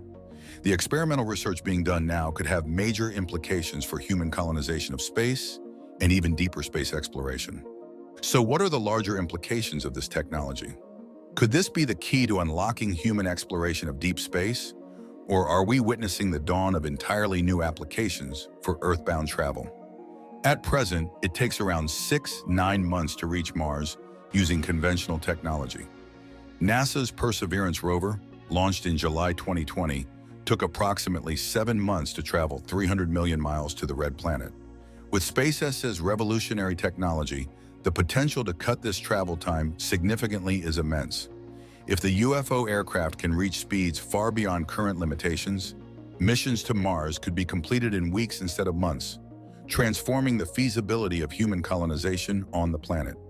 Scientists currently speculate that even reaching the outer planets of our solar system takes several years. For example, the New Horizons spacecraft, launched in 2006, took nearly a decade to reach Pluto. If SpaceX's UFO aircraft can overcome the barriers of speed and distance, exploring distant planets or even neighboring star systems could become achievable within a human lifetime. Furthermore, breakthroughs in electromagnetic propulsion could lead to faster-than-light travel. This concept, long a staple of science fiction, is theoretically possible through what's called a warp drive, where space-time itself is manipulated to allow for superluminal speeds. Research in this area has been slow, but prominent physicists such as Dr. Miguel Alcubierre have proposed mathematical models showing how such technology could function. When asked about the future of space travel, Musk once remarked, "What if we could travel to Mars in just a few weeks? Or to Alpha Centauri in our lifetime?" These aren't crazy ideas, they're future possibilities. This vision aligns perfectly with the potential of SpaceX's UFO aircraft, which could bypass the limitations of current propulsion systems and enable humanity to venture deeper into space. Another significant implication is the cost of space exploration. At present, launching a payload into orbit using the Falcon 9 costs approximately $62 million per launch. This figure is already a drastic reduction compared to NASA's previous methods. But if SpaceX's UFO aircraft can further reduce the cost by eliminating fuel requirements, It could lower the cost of space exploration by an order of magnitude. This would make it possible for smaller companies, research institutions, and even nations with smaller budgets to launch missions to space, democratizing access to the cosmos. The development of this craft could also expand our ability to conduct long-term space exploration. By eliminating the need for fuel and utilizing electromagnetic propulsion, spacecraft could operate for much longer durations without needing resupply missions. This would make it easier to establish permanent outposts on Mars or the Moon, or even construct space stations in orbit around other planets. Musk's long-term goal of creating a self-sustaining colony on Mars may no longer seem so far-fetched with this technology in hand. So with all these advancements in space travel, what about the military applications of this revolutionary craft? Could this technology change the nature of warfare as we know it? As governments and military organizations race to develop advanced aerospace technology, the UFO-like aircraft revealed by SpaceX presents game-changing potential. Its speed, maneuverability, and defense capabilities open the door to numerous military applications. For instance, its ability to make sudden directional changes and evade detection could revolutionize surveillance and intelligence missions. It could also serve as a platform for defense against extraterrestrial threats, a topic Elon Musk has occasionally hinted at in interviews. He has expressed concerns about Earth's defense readiness, stating, "There may be other civilizations that aren't friendly." Moreover, this UFO aircraft's unique propulsion system, based on electromagnetic fields or potential anti-gravity technology, could make it ideal for offensive purposes. Its high speed and ability to travel undetected could be used to deploy advanced weaponry or conduct precise military strikes without being intercepted. The lack of conventional fuel requirements would further enhance its endurance, allowing it to stay operational for extended periods during missions. Comparatively, current stealth fighters like the F-35 are constrained by fuel limitations, whereas this aircraft could operate continuously without needing to refuel, giving it a significant tactical advantage. The U.S. Department of Defense has already demonstrated an interest in advanced aerospace technologies. Programs like the U.S. Navy's AATIP, Advanced Aerospace Threat Identification Program, have focused on studying unidentified aerial phenomena, UAPs, many of which exhibit similar traits to SpaceX's UFO aircraft. The Pentagon has admitted to tracking objects that appear to defy known physics, and these objects could serve as templates for next-generation military aircraft. Musk has hinted that SpaceX may collaborate with military organizations on future projects. Given the secrecy around military defense projects, it's plausible that SpaceX's UFO technology could be integrated into defense strategies in the coming years. One of the most compelling military applications of this technology could be its use in planetary defense. While discussions of extraterrestrial threats might sound far-fetched, scientists and military officials are increasingly exploring the possibility. In fact, NASA's Planetary Defense Coordination Office, PDCO, is actively developing strategies to protect Earth from potential asteroid impacts or alien encounters. Musk has long spoken about humanity's vulnerability, not just from asteroids, but also potential alien civilizations.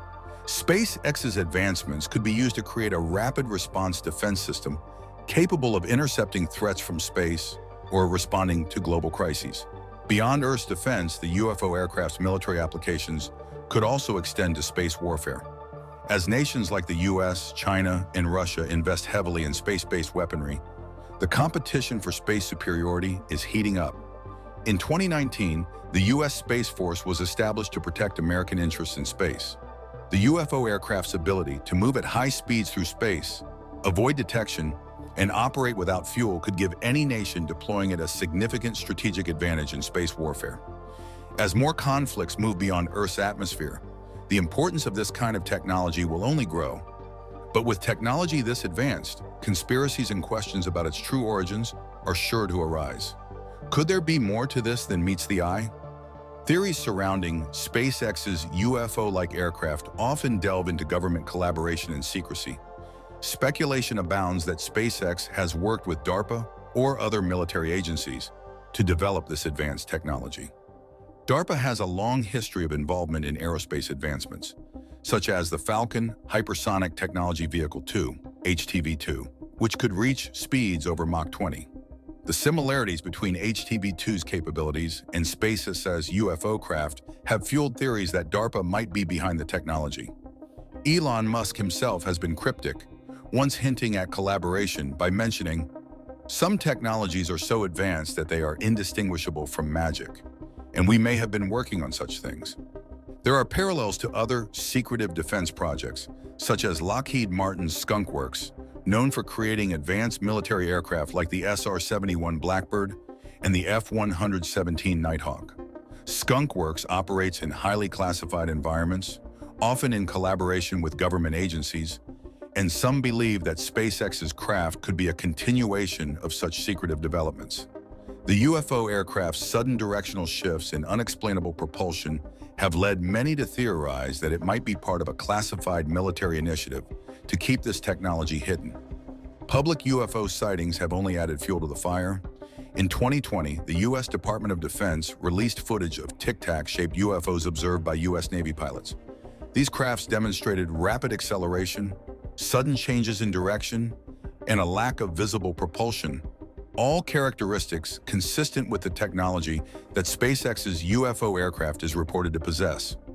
Many experts, including Nick Pope, who worked on the British Ministry of Defence's UFO program, have speculated that SpaceX's cutting-edge technology could be responsible for many of these unexplained phenomena.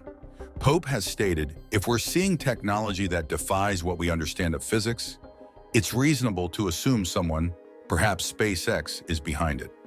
Further theories suggest that SpaceX's craft might be tied to ongoing UAP, unidentified aerial phenomena, studies being conducted by government agencies.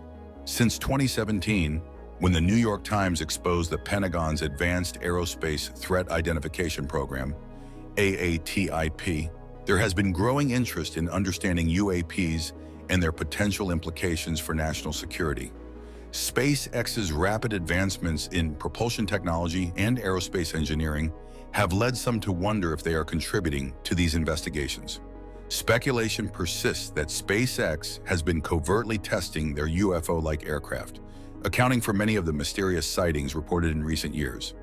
On the flip side, Elon Musk has publicly dismissed the idea that extraterrestrial life is behind UFO sightings. Musk is well known for his belief in the potential for life beyond Earth. But when it comes to UFOs, he has repeatedly stated that he doesn't believe they are of alien origin. Instead, he attributes these sightings to advanced human-made technology, possibly even SpaceX's own. He once quipped on Twitter, "If there were aliens, trust me, I'd know," implying that whatever people are seeing in the skies could likely be attributed to secretive government or corporate projects, not extraterrestrial visitors. Despite Musk's denials of alien involvement, conspiracy theories still abound. Some argue that SpaceX is using alien technology to develop these aircraft, a notion that gained traction following the release of classified Pentagon documents detailing encounters with unexplained aerial phenomena. Skeptics point to Musk's rapid rise in aerospace technology and the seeming leap from conventional rockets to UFO-like propulsion as evidence that SpaceX has access to otherworldly technology. However, these claims remain unverified, with no direct evidence linking SpaceX to extraterrestrial sources. Another theory involves SpaceX's partnership with NASA. Since 2012, SpaceX has been working closely with NASA on various space missions, including the Commercial Crew Program. Some believe that this collaboration extends beyond traditional space exploration, with NASA secretly feeding SpaceX advanced technology originally developed for deep space missions. The theory posits that SpaceX's UFO aircraft could be a product of shared research with NASA's highly classified space exploration projects. This would explain Musk's ability to push the boundaries of aerospace technology so rapidly, as NASA has long been involved in the research and development of propulsion systems capable of interstellar travel. Yet another theory focuses on SpaceX's potential ties to secret military defense programs, particularly the Space Force. The U.S. Space Force was officially established in 2019, and it is dedicated to protecting American interests in space. Some conspiracy theorists suggest that SpaceX is working in tandem with the Space Force to develop spacecraft capable of defending Earth from extraterrestrial threats or other nations. Musk has spoken about the need to secure our future and has hinted at the potential military applications of SpaceX technology. This theory suggests that the UFO-like craft could be used as part of an advanced defense system designed to counter threats from beyond Earth. These theories continue to fuel controversy and intrigue, especially as Musk remains tight-lipped about the true capabilities of SpaceX's UFO aircraft. But with all these groundbreaking claims and speculative theories, not everyone is convinced. What do leading scientists say about the feasibility of this technology? Elon Musk's bold claims about SpaceX's UFO aircraft have drawn both admiration and skepticism. While enthusiasts hail it as the next step in aviation and space travel, many scientists remain cautious. Leading experts in aerospace engineering and physics, such as Harvard's Avi Loeb, have expressed concerns about the feasibility of some of these technologies, particularly electromagnetic propulsion and anti-gravity. Loeb, known for his work on the search for extraterrestrial intelligence, states that while the concept of an anti-gravity propulsion system sounds exciting, it contradicts current scientific understanding. The principle of electromagnetic propulsion, which suggests using magnetic fields to push objects forward without fuel, has fascinated researchers for decades. However, experts like David Spergel, a theoretical astrophysicist at Princeton, argue that despite significant advances in electromagnetism, creating propulsion systems that defy gravity and generate the power needed for interstellar travel remains speculative.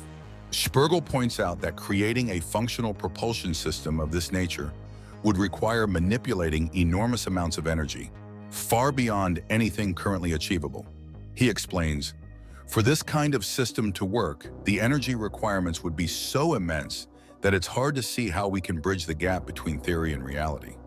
Even more controversial is the claim of achieving anti-gravity propulsion. The idea that a craft could float freely or move without interacting with gravity as we know it is viewed with skepticism in the scientific community. Aerospace engineers, including Richard M. Muller of UC Berkeley, note that although the concept of anti-gravity has been explored theoretically in the context of general relativity and quantum mechanics, no experimental evidence exists to suggest that anti-gravity propulsion is anywhere near becoming a practical reality. The scientific community has also questioned the idea that SpaceX's UFO-like craft could move at such high speeds without generating friction or heat, phenomena governed by the basic laws of physics. Heat generated from air resistance is one of the major obstacles for any high-speed vehicle, let alone one operating at the altitudes and velocities described. Most recently, aerospace engineer John D. Anderson Jr., an expert on aerodynamics, suggested that for the craft to move as described without creating visible heat signatures or sonic booms, a whole new understanding of materials science and heat dynamics would be necessary. He says, "The idea that an object could move that quickly through Earth's atmosphere without experiencing heat buildup would require a material we have yet to discover." Despite these criticisms, it's essential to remember Musk's track record of defying naysayers. From electric cars with Tesla to reusable rockets with SpaceX, Musk has continually proved that what seems impossible at first can often be achieved with persistence and innovation. When Tesla was founded, many industry insiders doubted that an electric car could compete with gasoline-powered cars, yet Tesla is now the most valuable car company in the world. Similarly, the idea of reusable rockets seemed far-fetched until SpaceX's Falcon 9 successfully landed after a space mission, significantly lowering the cost of space travel. Some experts also believe that Musk's claims might be grounded in technologies that are still in the experimental phase, but have the potential to disrupt the industry. For instance, researchers at NASA's EagleWorks laboratories have been investigating the M-Drive, a controversial form of propulsion that, if validated, could change space travel forever. Though the M-Drive hasn't been definitively proven, the mere exploration of such advanced technologies gives hope that SpaceX might be on the right track. So while scientists debate the feasibility of these ideas, one question remains. Could the future of aerospace engineering still hold surprises that will push the limits of our current understanding?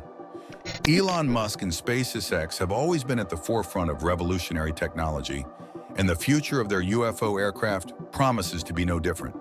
This groundbreaking craft, which reportedly incorporates anti-gravity and electromagnetic propulsion systems, opens up several exciting possibilities for the future of aerospace and space exploration.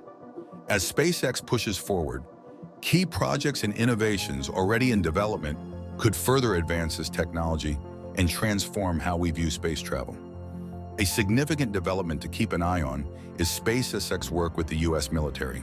In recent years, SpaceX has secured contracts with the Department of Defense to explore advanced rocket technologies for defense purposes. For example, Project Blackjack, a DARPA-led initiative, involves using SpaceX's Starlink satellite constellation for military communications and reconnaissance.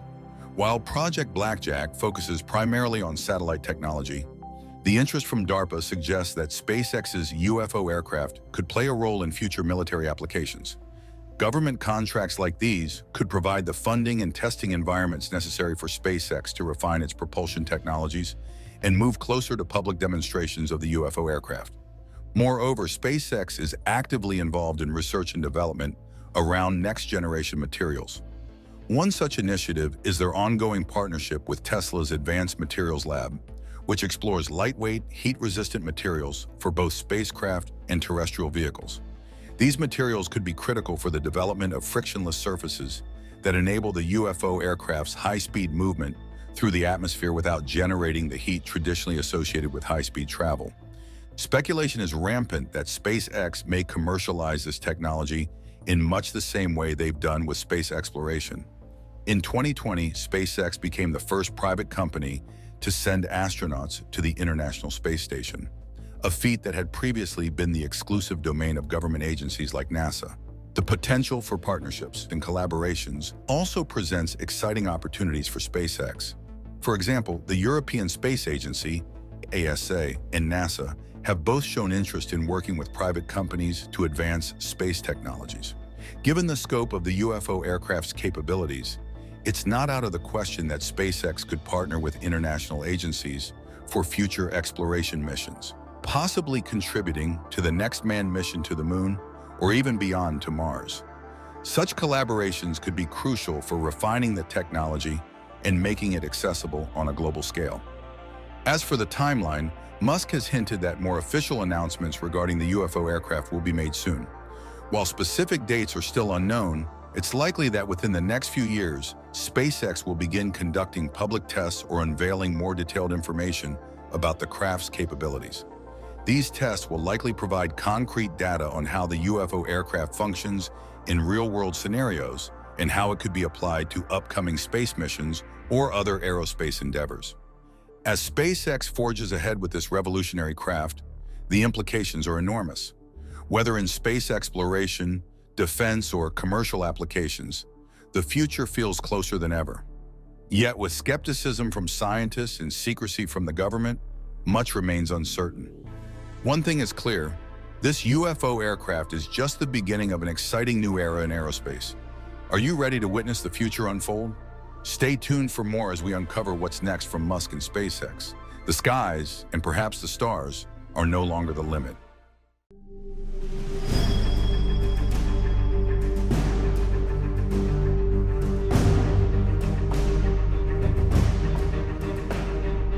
In Ukraine, modern warfare now resembles a deadly video game. A $300 young gamer pilot drone can destroy a traditional strategy's $4 million tank while its operator sits miles away.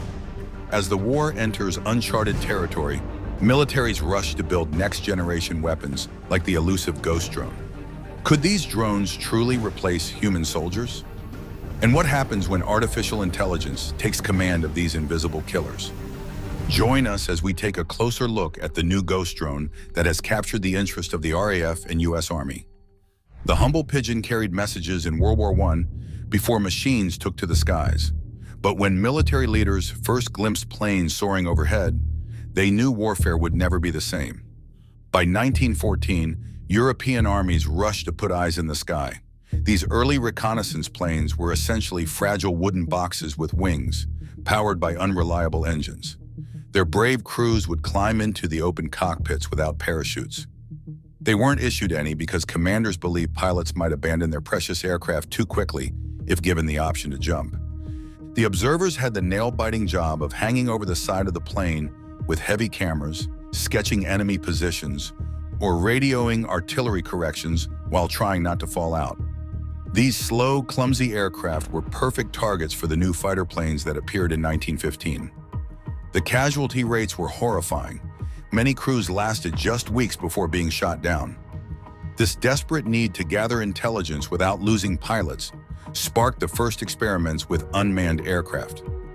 Britain led the way in 1917 with the aerial target, essentially a flying bomb that could be radio-controlled from the ground. The Americans followed with their unmanned weapon, the Kettering Bug. This crude but innovative drone could fly 75 miles carrying 180 pounds of explosives, guided by a combination of pneumatics, electrical systems, and gyroscopes.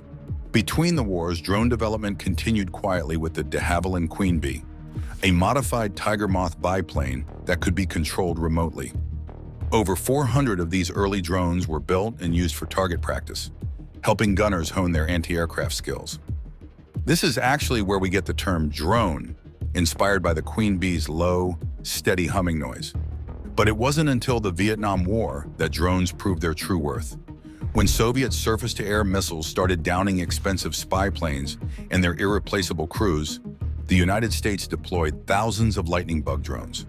These remote-controlled aircraft could sneak into North Vietnam, take photos, and return, all without risking a pilot's life. While military drones evolved from crude wooden boxes into sophisticated spy planes, who could have predicted that a Chinese college student's solution for taking aerial wedding photos would revolutionize modern warfare?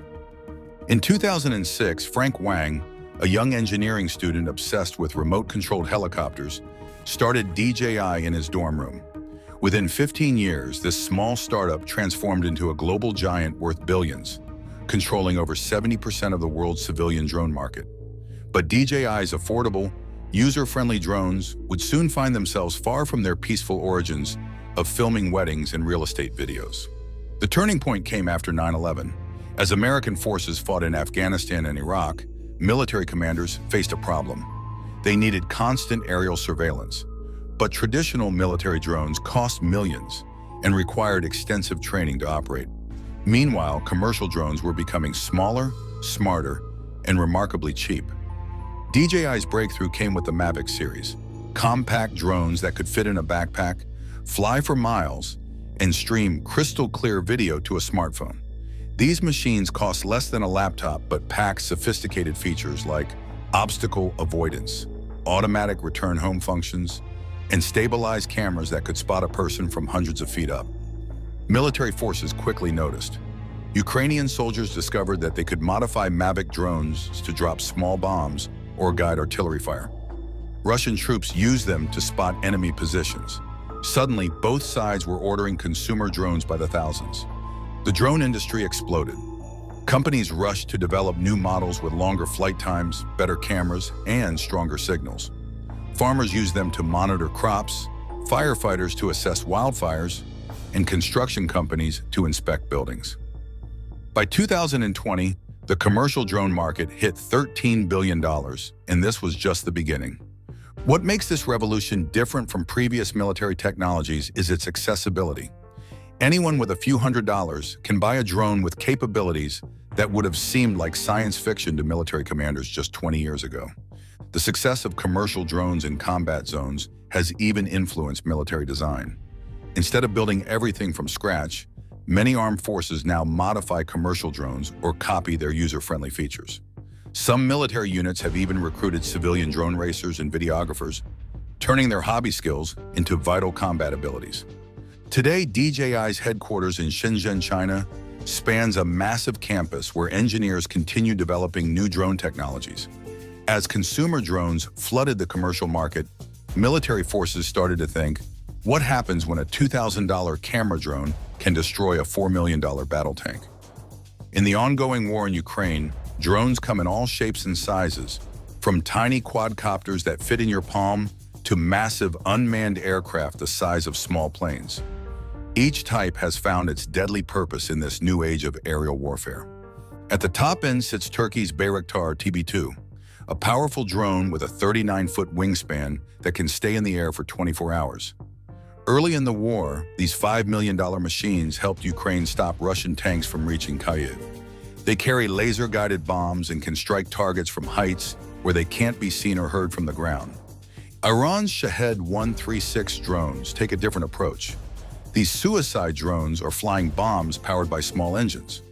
They're cheap to make, about $20,000 each, so Russia launches them in huge swarms toward Ukrainian cities.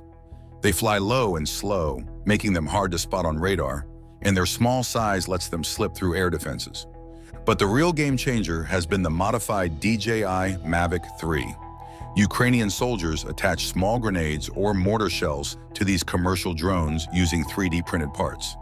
The drone operators, many former video gamers, use the Mavic's high-resolution camera to spot Russian troops and drop their makeshift bombs with surprising accuracy.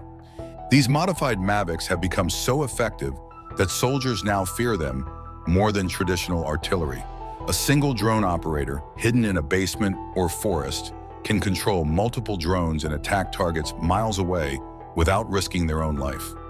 Russian forces have lost hundreds of tanks and armored vehicles to these improvised drone bombers. Both sides have also developed clever tactics. They fly drones at night using thermal cameras that can spot human body heat in complete darkness. Some units use bait drones to draw out enemy positions, while others work in teams. One drone spots targets while another carries explosives. Soldiers have even started surrendering to drones, knowing the machines can direct artillery fire onto them if they don't. The front line has become a complex web of drone versus drone combat. Ukrainian forces report losing up to 10 drones a day to Russian anti-drone systems and gunfire. But as one Ukrainian commander noted, better to lose 1,000 drones than one soldier.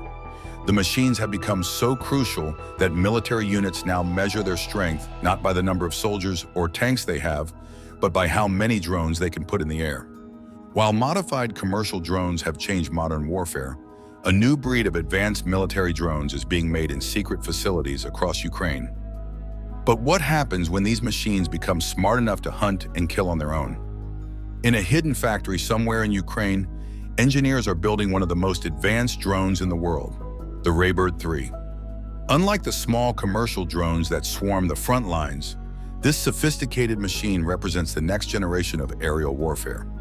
With its 10-foot wingspan and sleek design, the Raybird 3 can fly for over 30 hours in temperatures from -22 degrees Fahrenheit to 122 degrees. It soars higher than most anti-aircraft systems can reach and uses special materials that make it nearly invisible to radar. The drone's advanced cameras can read a phone screen from miles away, making it perfect for deep reconnaissance behind enemy lines. But perhaps most impressive is its brain. The Raybird 3 uses artificial intelligence to identify targets on its own. While regular drones need constant human guidance, this machine can search vast areas independently, looking for specific objects or activities. One Raybird has completed over 80 missions deep into Russian territory without being caught, providing crucial intelligence for long-range missile strikes. Meanwhile, a different kind of drone is changing ground combat, the first-person view drone. These remote-controlled missiles are flown by pilots wearing video goggles that show exactly what the drone sees. It's like playing a video game, except the explosions are real. Ukrainian forces have even created special training programs to turn skilled gamers into FPV drone pilots. The selection process is as rigorous as fighter pilot training. Candidates must pass reaction time tests, demonstrate precise control under pressure, and learn to fly while being jammed by enemy electronic warfare systems. The best pilots can guide their drones through windows or down smokestacks to hit specific parts of enemy vehicles. The latest versions of these specialized drones use hydrogen electric engines that run almost silently and produce minimal heat, making them extremely hard to detect. Some models now carry advanced explosives that can penetrate tank armor or scatter fragments like a shotgun blast. The technology race is accelerating. New Ukrainian drones can now work in teams, sharing information and coordinating attacks. Some can launch from underwater or disguise themselves as birds. Others use quantum sensors to navigate without GPS and artificial intelligence to avoid anti-drone weapons.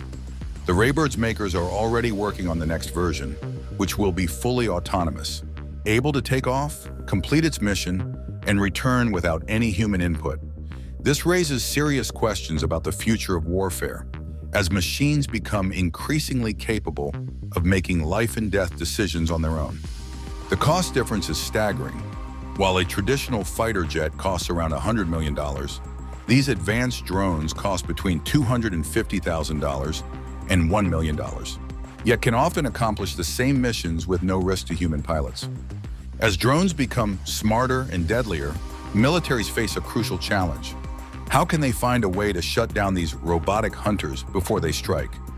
Russia has become particularly skilled at this hidden warfare, creating electronic bubbles that can disable or confuse enemy drones from miles away.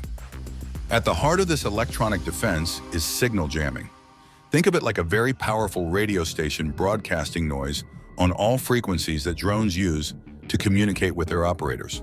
When caught in these electronic storms, even advanced drones can lose their way, crash, or automatically return home. The Russian military uses sophisticated systems like the Krasuka-4, which can create a protective dome up to 150 miles wide. Inside this dome, drones lose GPS signals. Their video feeds go dark and their control links fail. Some Ukrainian soldiers report that their drones start acting drunk, spinning in circles, or flying in random directions before crashing. But drone makers are fighting back. New drones use frequency hopping technology, jumping between different radio channels thousands of times per second to avoid jamming. Others carry mini computers that let them continue their mission even if they lose contact with their operator. The latest models even use artificial intelligence to detect and avoid areas where jamming is strong. The most effective anti-drone weapon isn't even military technology. It's a civilian device called the Aeroscope, made by DJI, the same company that makes many of the drones used in combat. This suitcase-sized system can detect DJI drones from miles away, showing operators exactly where the drone and its pilot are located. Russian forces use this information to target drone operators with artillery fire, forcing them to pack up and move within minutes of launching their drones. Ukrainian forces have developed clever countermeasures. They set up dummy launch sites to trick Russian artillery, use special shielding to hide their electronic signatures, and modify their drones to be invisible to detection systems. Some units even purposely fly old, expendable drones into jamming zones to map out where these electronic defenses are located. The constant back and forth has created a technological arms race. Each new drone protection system leads to new ways to defeat it. Soldiers now carry electronic warfare detectors that warn them when they're being scanned by enemy systems. Some drones even have kamikaze modes. If they detect they're being jammed, they'll lock onto the source of the jamming signal and crash into it. While armies race to control the invisible electronic battlefield, a more profound change is taking place on the ground. As traditional military tactics crumble, are we witnessing the end of warfare as we've known it for thousands of years? The rules of war that generals have relied on for centuries are being rewritten by drones. In Ukraine, tanks that once dominated battlefields now hide in forests, too afraid to move in daylight. Infantry soldiers dig their trenches deeper and deeper, knowing that tiny cameras in the sky are always watching. A Ukrainian doctor from the 56th Brigade explains how even saving lives has changed. We can only evacuate wounded soldiers at night now.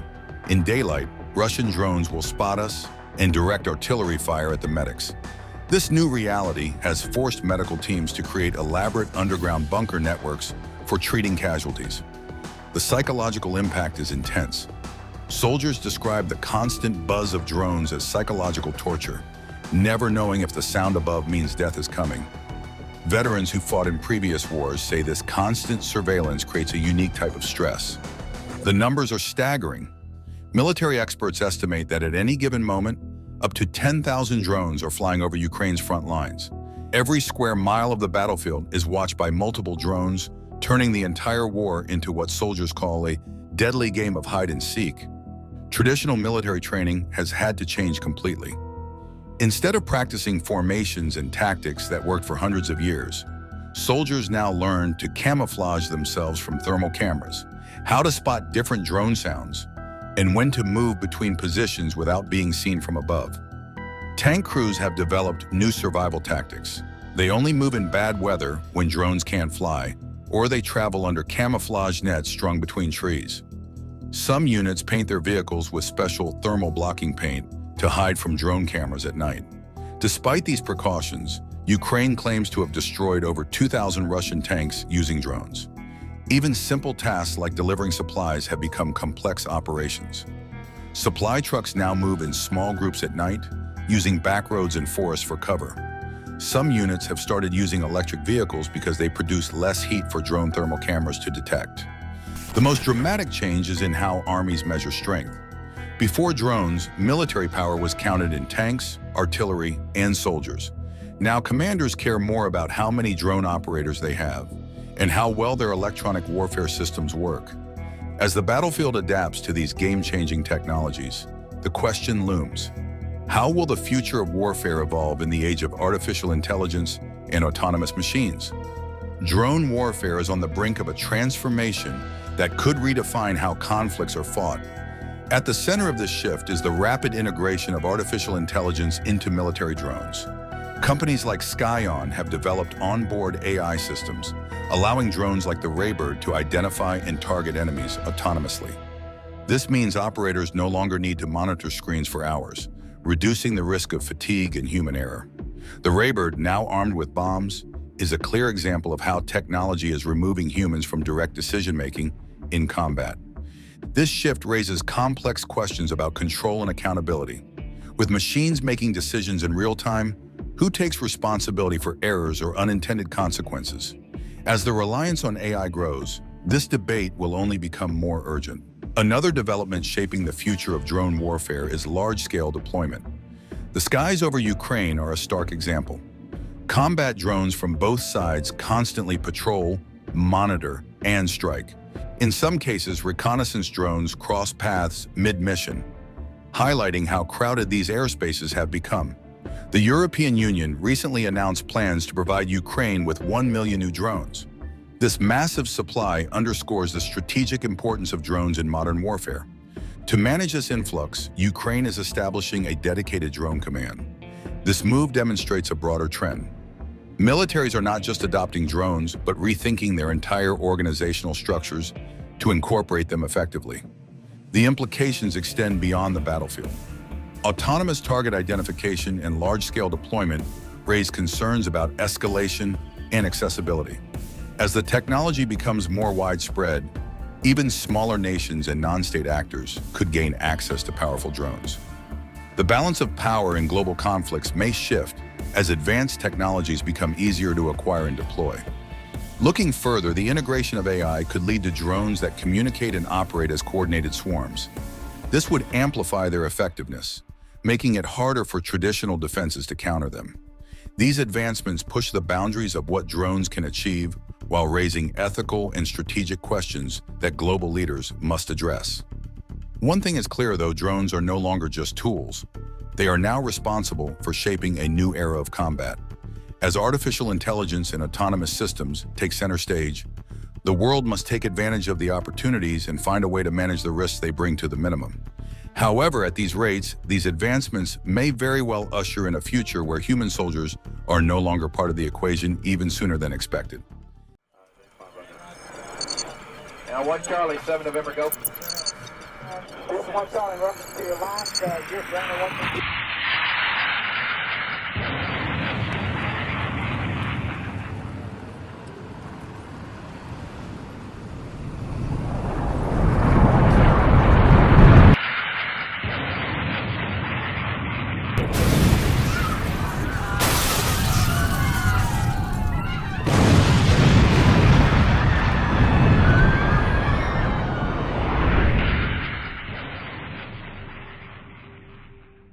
China has unveiled not one but 2 next-generation fighters, posing a serious challenge to the United States.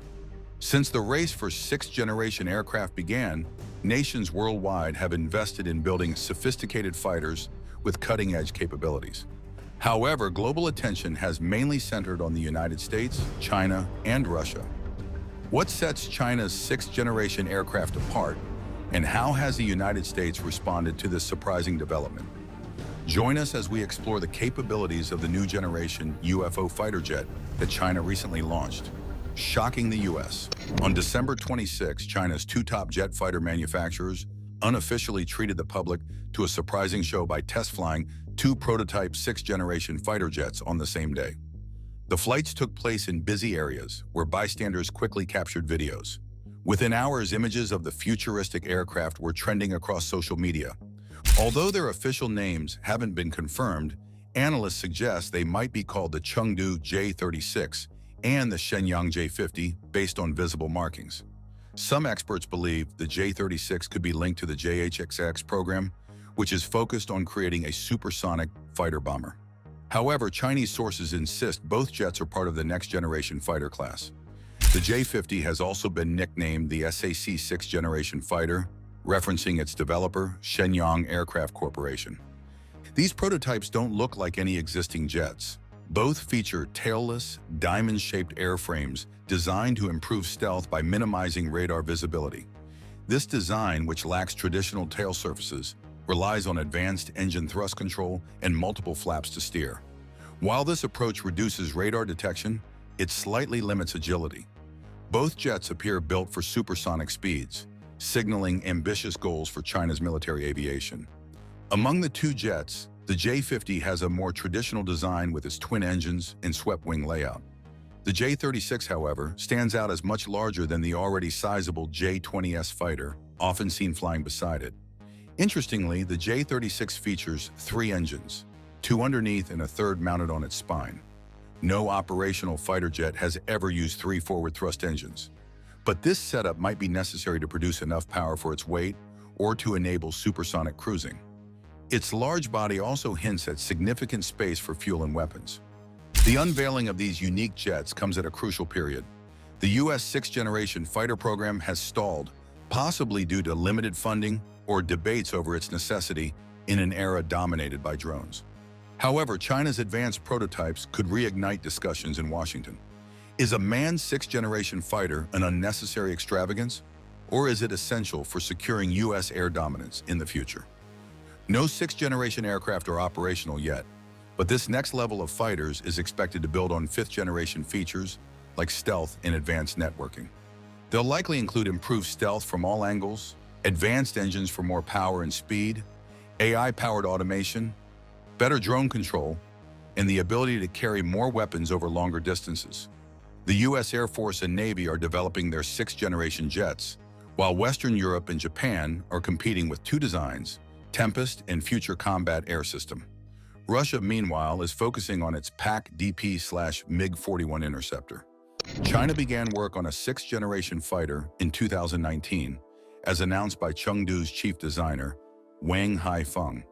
Research appeared to be progressing by 2023, but experts estimated that it may take 10 to 20 years to produce a fully functional aircraft. Building an advanced prototype is one thing. Making a combat-ready model with all systems integrated is another challenge entirely. Haifeng, who is reportedly the mind behind the J-36 design, has outlined concepts emphasizing advanced technology and efficiency. Among these are adaptive cycle engines capable of internally adjusting to suit both low-speed fuel economy and high-speed performance.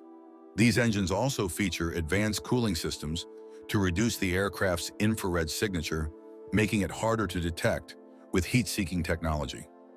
Another notable feature is the focus on generating substantial electrical power, which could fuel long-range radar, electronic warfare systems, and other energy-demanding equipment. This combination of efficiency and technological innovation makes the J-36 a versatile and stealthy asset.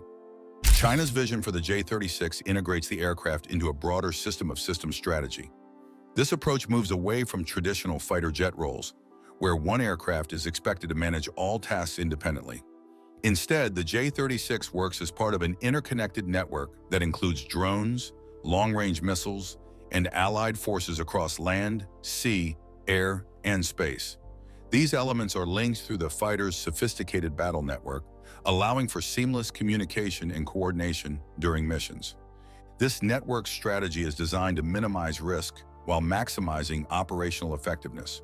For instance, the J-36 could serve as a forward scout, using its stealth capabilities to locate an enemy aircraft carrier without directly engaging it. Once the target is identified, the J-36 could send precise targeting data to a surface-launched ballistic missile, which might strike the carrier from over 1,000 miles away, keeping the jet itself out of harm's way. In other scenarios, the J-36 might take a more active combat role, It could fire missiles at enemy aircraft while keeping its radar turned off to avoid detection. Meanwhile, multiple drones in the network would act as its eyes, identifying and tracking targets. This tactic allows the J-36 to engage opponents while maintaining a low profile, relying on the collective strength of the network. The system of systems concept enhances the J-36's survivability and demonstrates how China is rethinking air combat. By prioritizing teamwork between manned and unmanned systems, long-range weaponry, and multi-domain forces, the J-36 becomes a key player in a modern battlefield, where collaboration is just as important as individual capability. This innovative approach signals a shift in leveraging air power, positioning the J-36 as a critical component of China's evolving military strategy. A fighter similar to the J-36 could bring significant advantages to China, particularly in scenarios involving U.S. aircraft and ships near Taiwan.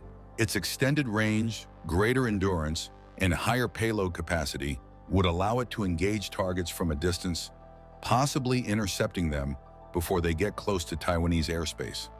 To maximize effectiveness, such a heavy fighter might lean on advanced technologies like stealth to avoid detection, powerful radar and electronic jamming systems to disrupt enemy operations, long-range missiles for precision strikes, and supersonic speeds to reposition or evade threats quickly.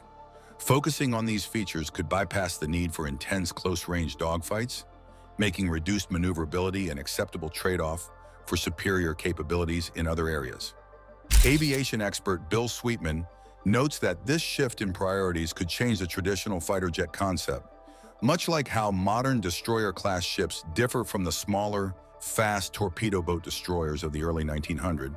These next-generation fighters might prioritize entirely new roles and strategies, leaving behind some conventional expectations of speed and agility in favor of broader operational value. Still, building an advanced airframe is just the first step. The real challenge lies in the development and integration of critical systems. Engines capable of sustained high performance, sensors with next-level precision, radars with unmatched power, advanced weaponry, and radar-absorbing materials are all essential to achieving this fighter's full potential. However, many of these components remain in development or exist only as prototypes. Integrating them into the airframe in a way that maintains stealth and efficiency is a daunting technical task. Additionally, mass-producing such an aircraft with advanced technology at a cost that is both affordable and sustainable presents further obstacles. Even if the designs look impressive on paper, realizing them in a functional, operationally viable, and economically scalable way is an entirely different challenge. While the potential of such a heavy fighter is immense, the road to making it a reality is filled with technical, logistical, and financial hurdles that China must overcome. China has been rapidly advancing its military technology, focusing on key areas that could give it an edge in future conflicts. Among its achievements are long-range air-launched missiles, stealthy radars designed to resist jamming, and various large combat drones. These drones, often called loyal wingmen, are particularly noteworthy. They are designed to accompany fighter jets into battle, using their sensors and weapons to assist while acting as decoys to draw enemy fire away from manned aircraft. Despite these advances, China still lags behind the United States in two critical areas: engine technology, which impacts aircraft performance and range, and radar cross-section reduction, which determines how visible an aircraft is to enemy radar. However, these gaps may not last long as China invests heavily in research and development. This leads us to an intriguing question. How has the United States reacted to China's progress in developing next-generation aircraft? In a recent interview, USAF Secretary Frank Kendall shared his thoughts on the next-generation air dominance program and its relation to China's growing military presence. Despite the unveiling of the new Chinese combat aircraft, including advanced fighter jets and a new AWACS platform, Kendall assured that the decisions regarding NGAD and the broader strategic plans for the Air Force remained unchanged. Kendall noted that China has been modernizing its military for some time, building a force to keep the United States out of the Western Pacific and possibly having even greater ambitions. He highlighted China's focus on expanding its nuclear arsenal and militarizing space at an accelerated rate. He stated that these developments were already part of the USAF's strategic considerations, and the appearance of new Chinese aircraft didn't alter that decision.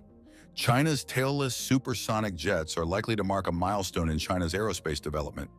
With these advances, there was renewed hope that the U.S. might fast-track the NGAD program, originally envisioned to help replace the F-22 Raptors in the Air Force. However, the program was paused in mid-2024 due to high costs and the need for a more thorough review. Each NGAD unit was expected to cost $250 to $300 million, nearly 3 times the cost of an F-35, which raised concerns about the program's viability.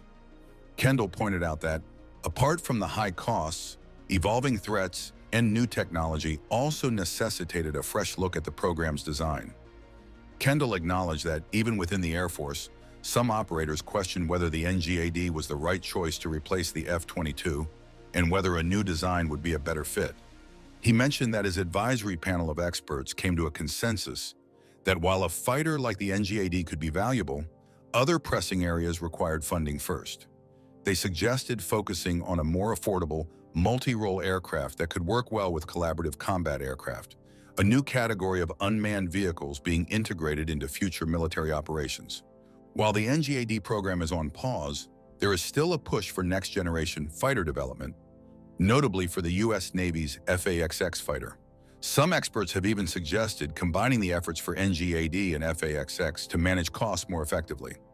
Another project gaining attention is the B-21 Raider, a 6th-generation stealth bomber that the USAF has been prioritizing.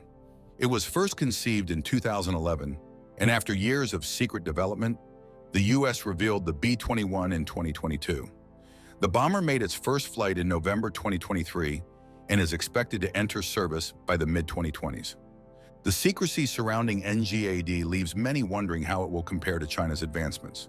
While China's 6th-generation concepts are bold and futuristic, U.S. designs may be equally innovative. However, in the spring of 2024, U.S. Air Force leaders introduced a surprising twist.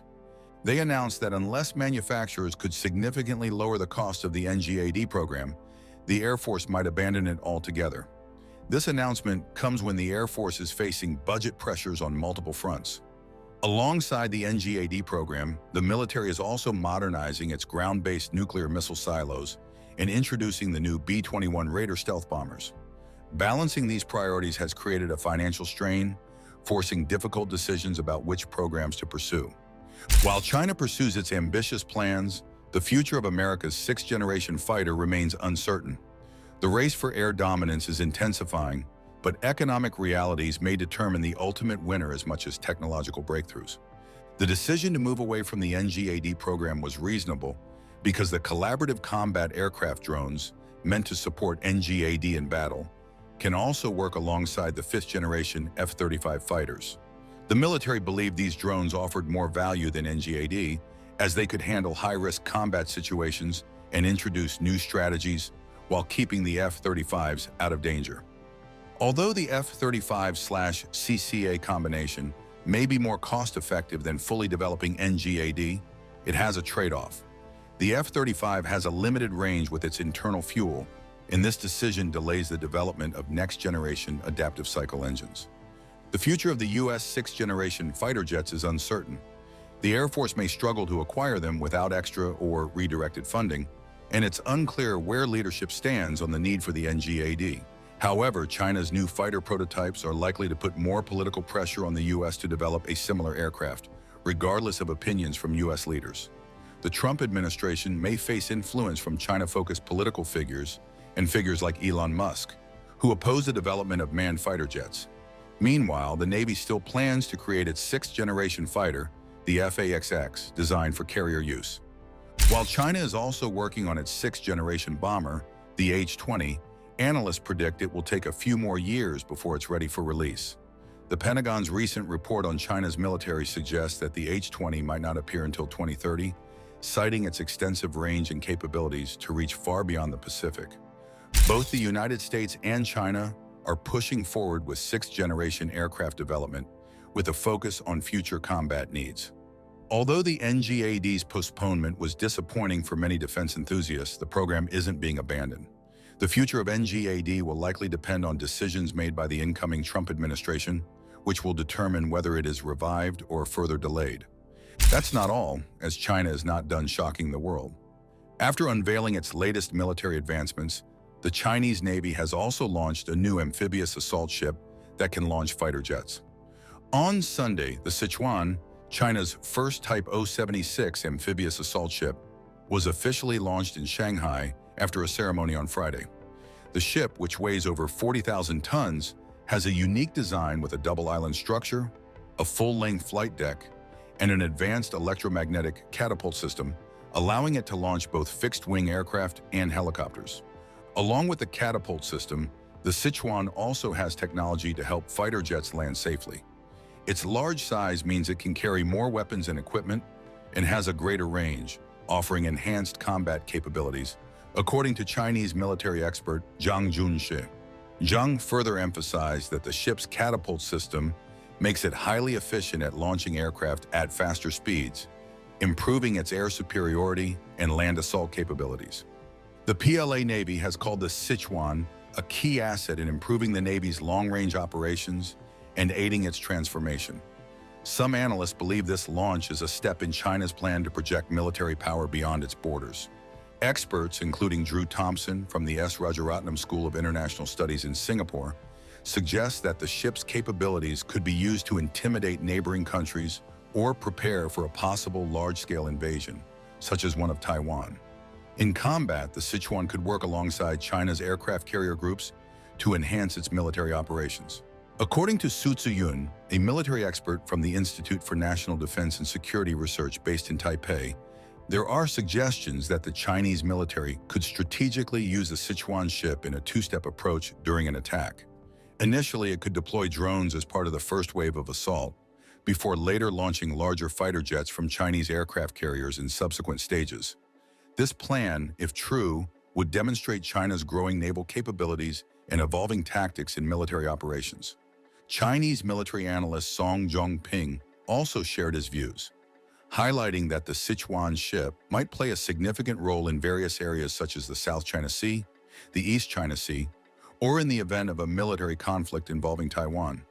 He explained that if China were to take military action against Taiwan, the Chinese government would likely utilize whatever military assets it had at its disposal. This could include advanced amphibious assault ships like the Type 075 and Type 076, which are part of China's expanding naval fleet. Since the establishment of the People's Republic of China in 1949, the country has never ruled Taiwan, which operates as a democratically governed island. However, China considers Taiwan to be part of its sovereign territory, and there has been a long-standing vow to bring the island under its control, using force if necessary. This ongoing stance is central to China's military strategy and actions in the region. The recent launch of the Sichuan ship reflects China's ambitious efforts to rapidly expand its navy, which has been a key focus of the nation's defense strategy in recent years.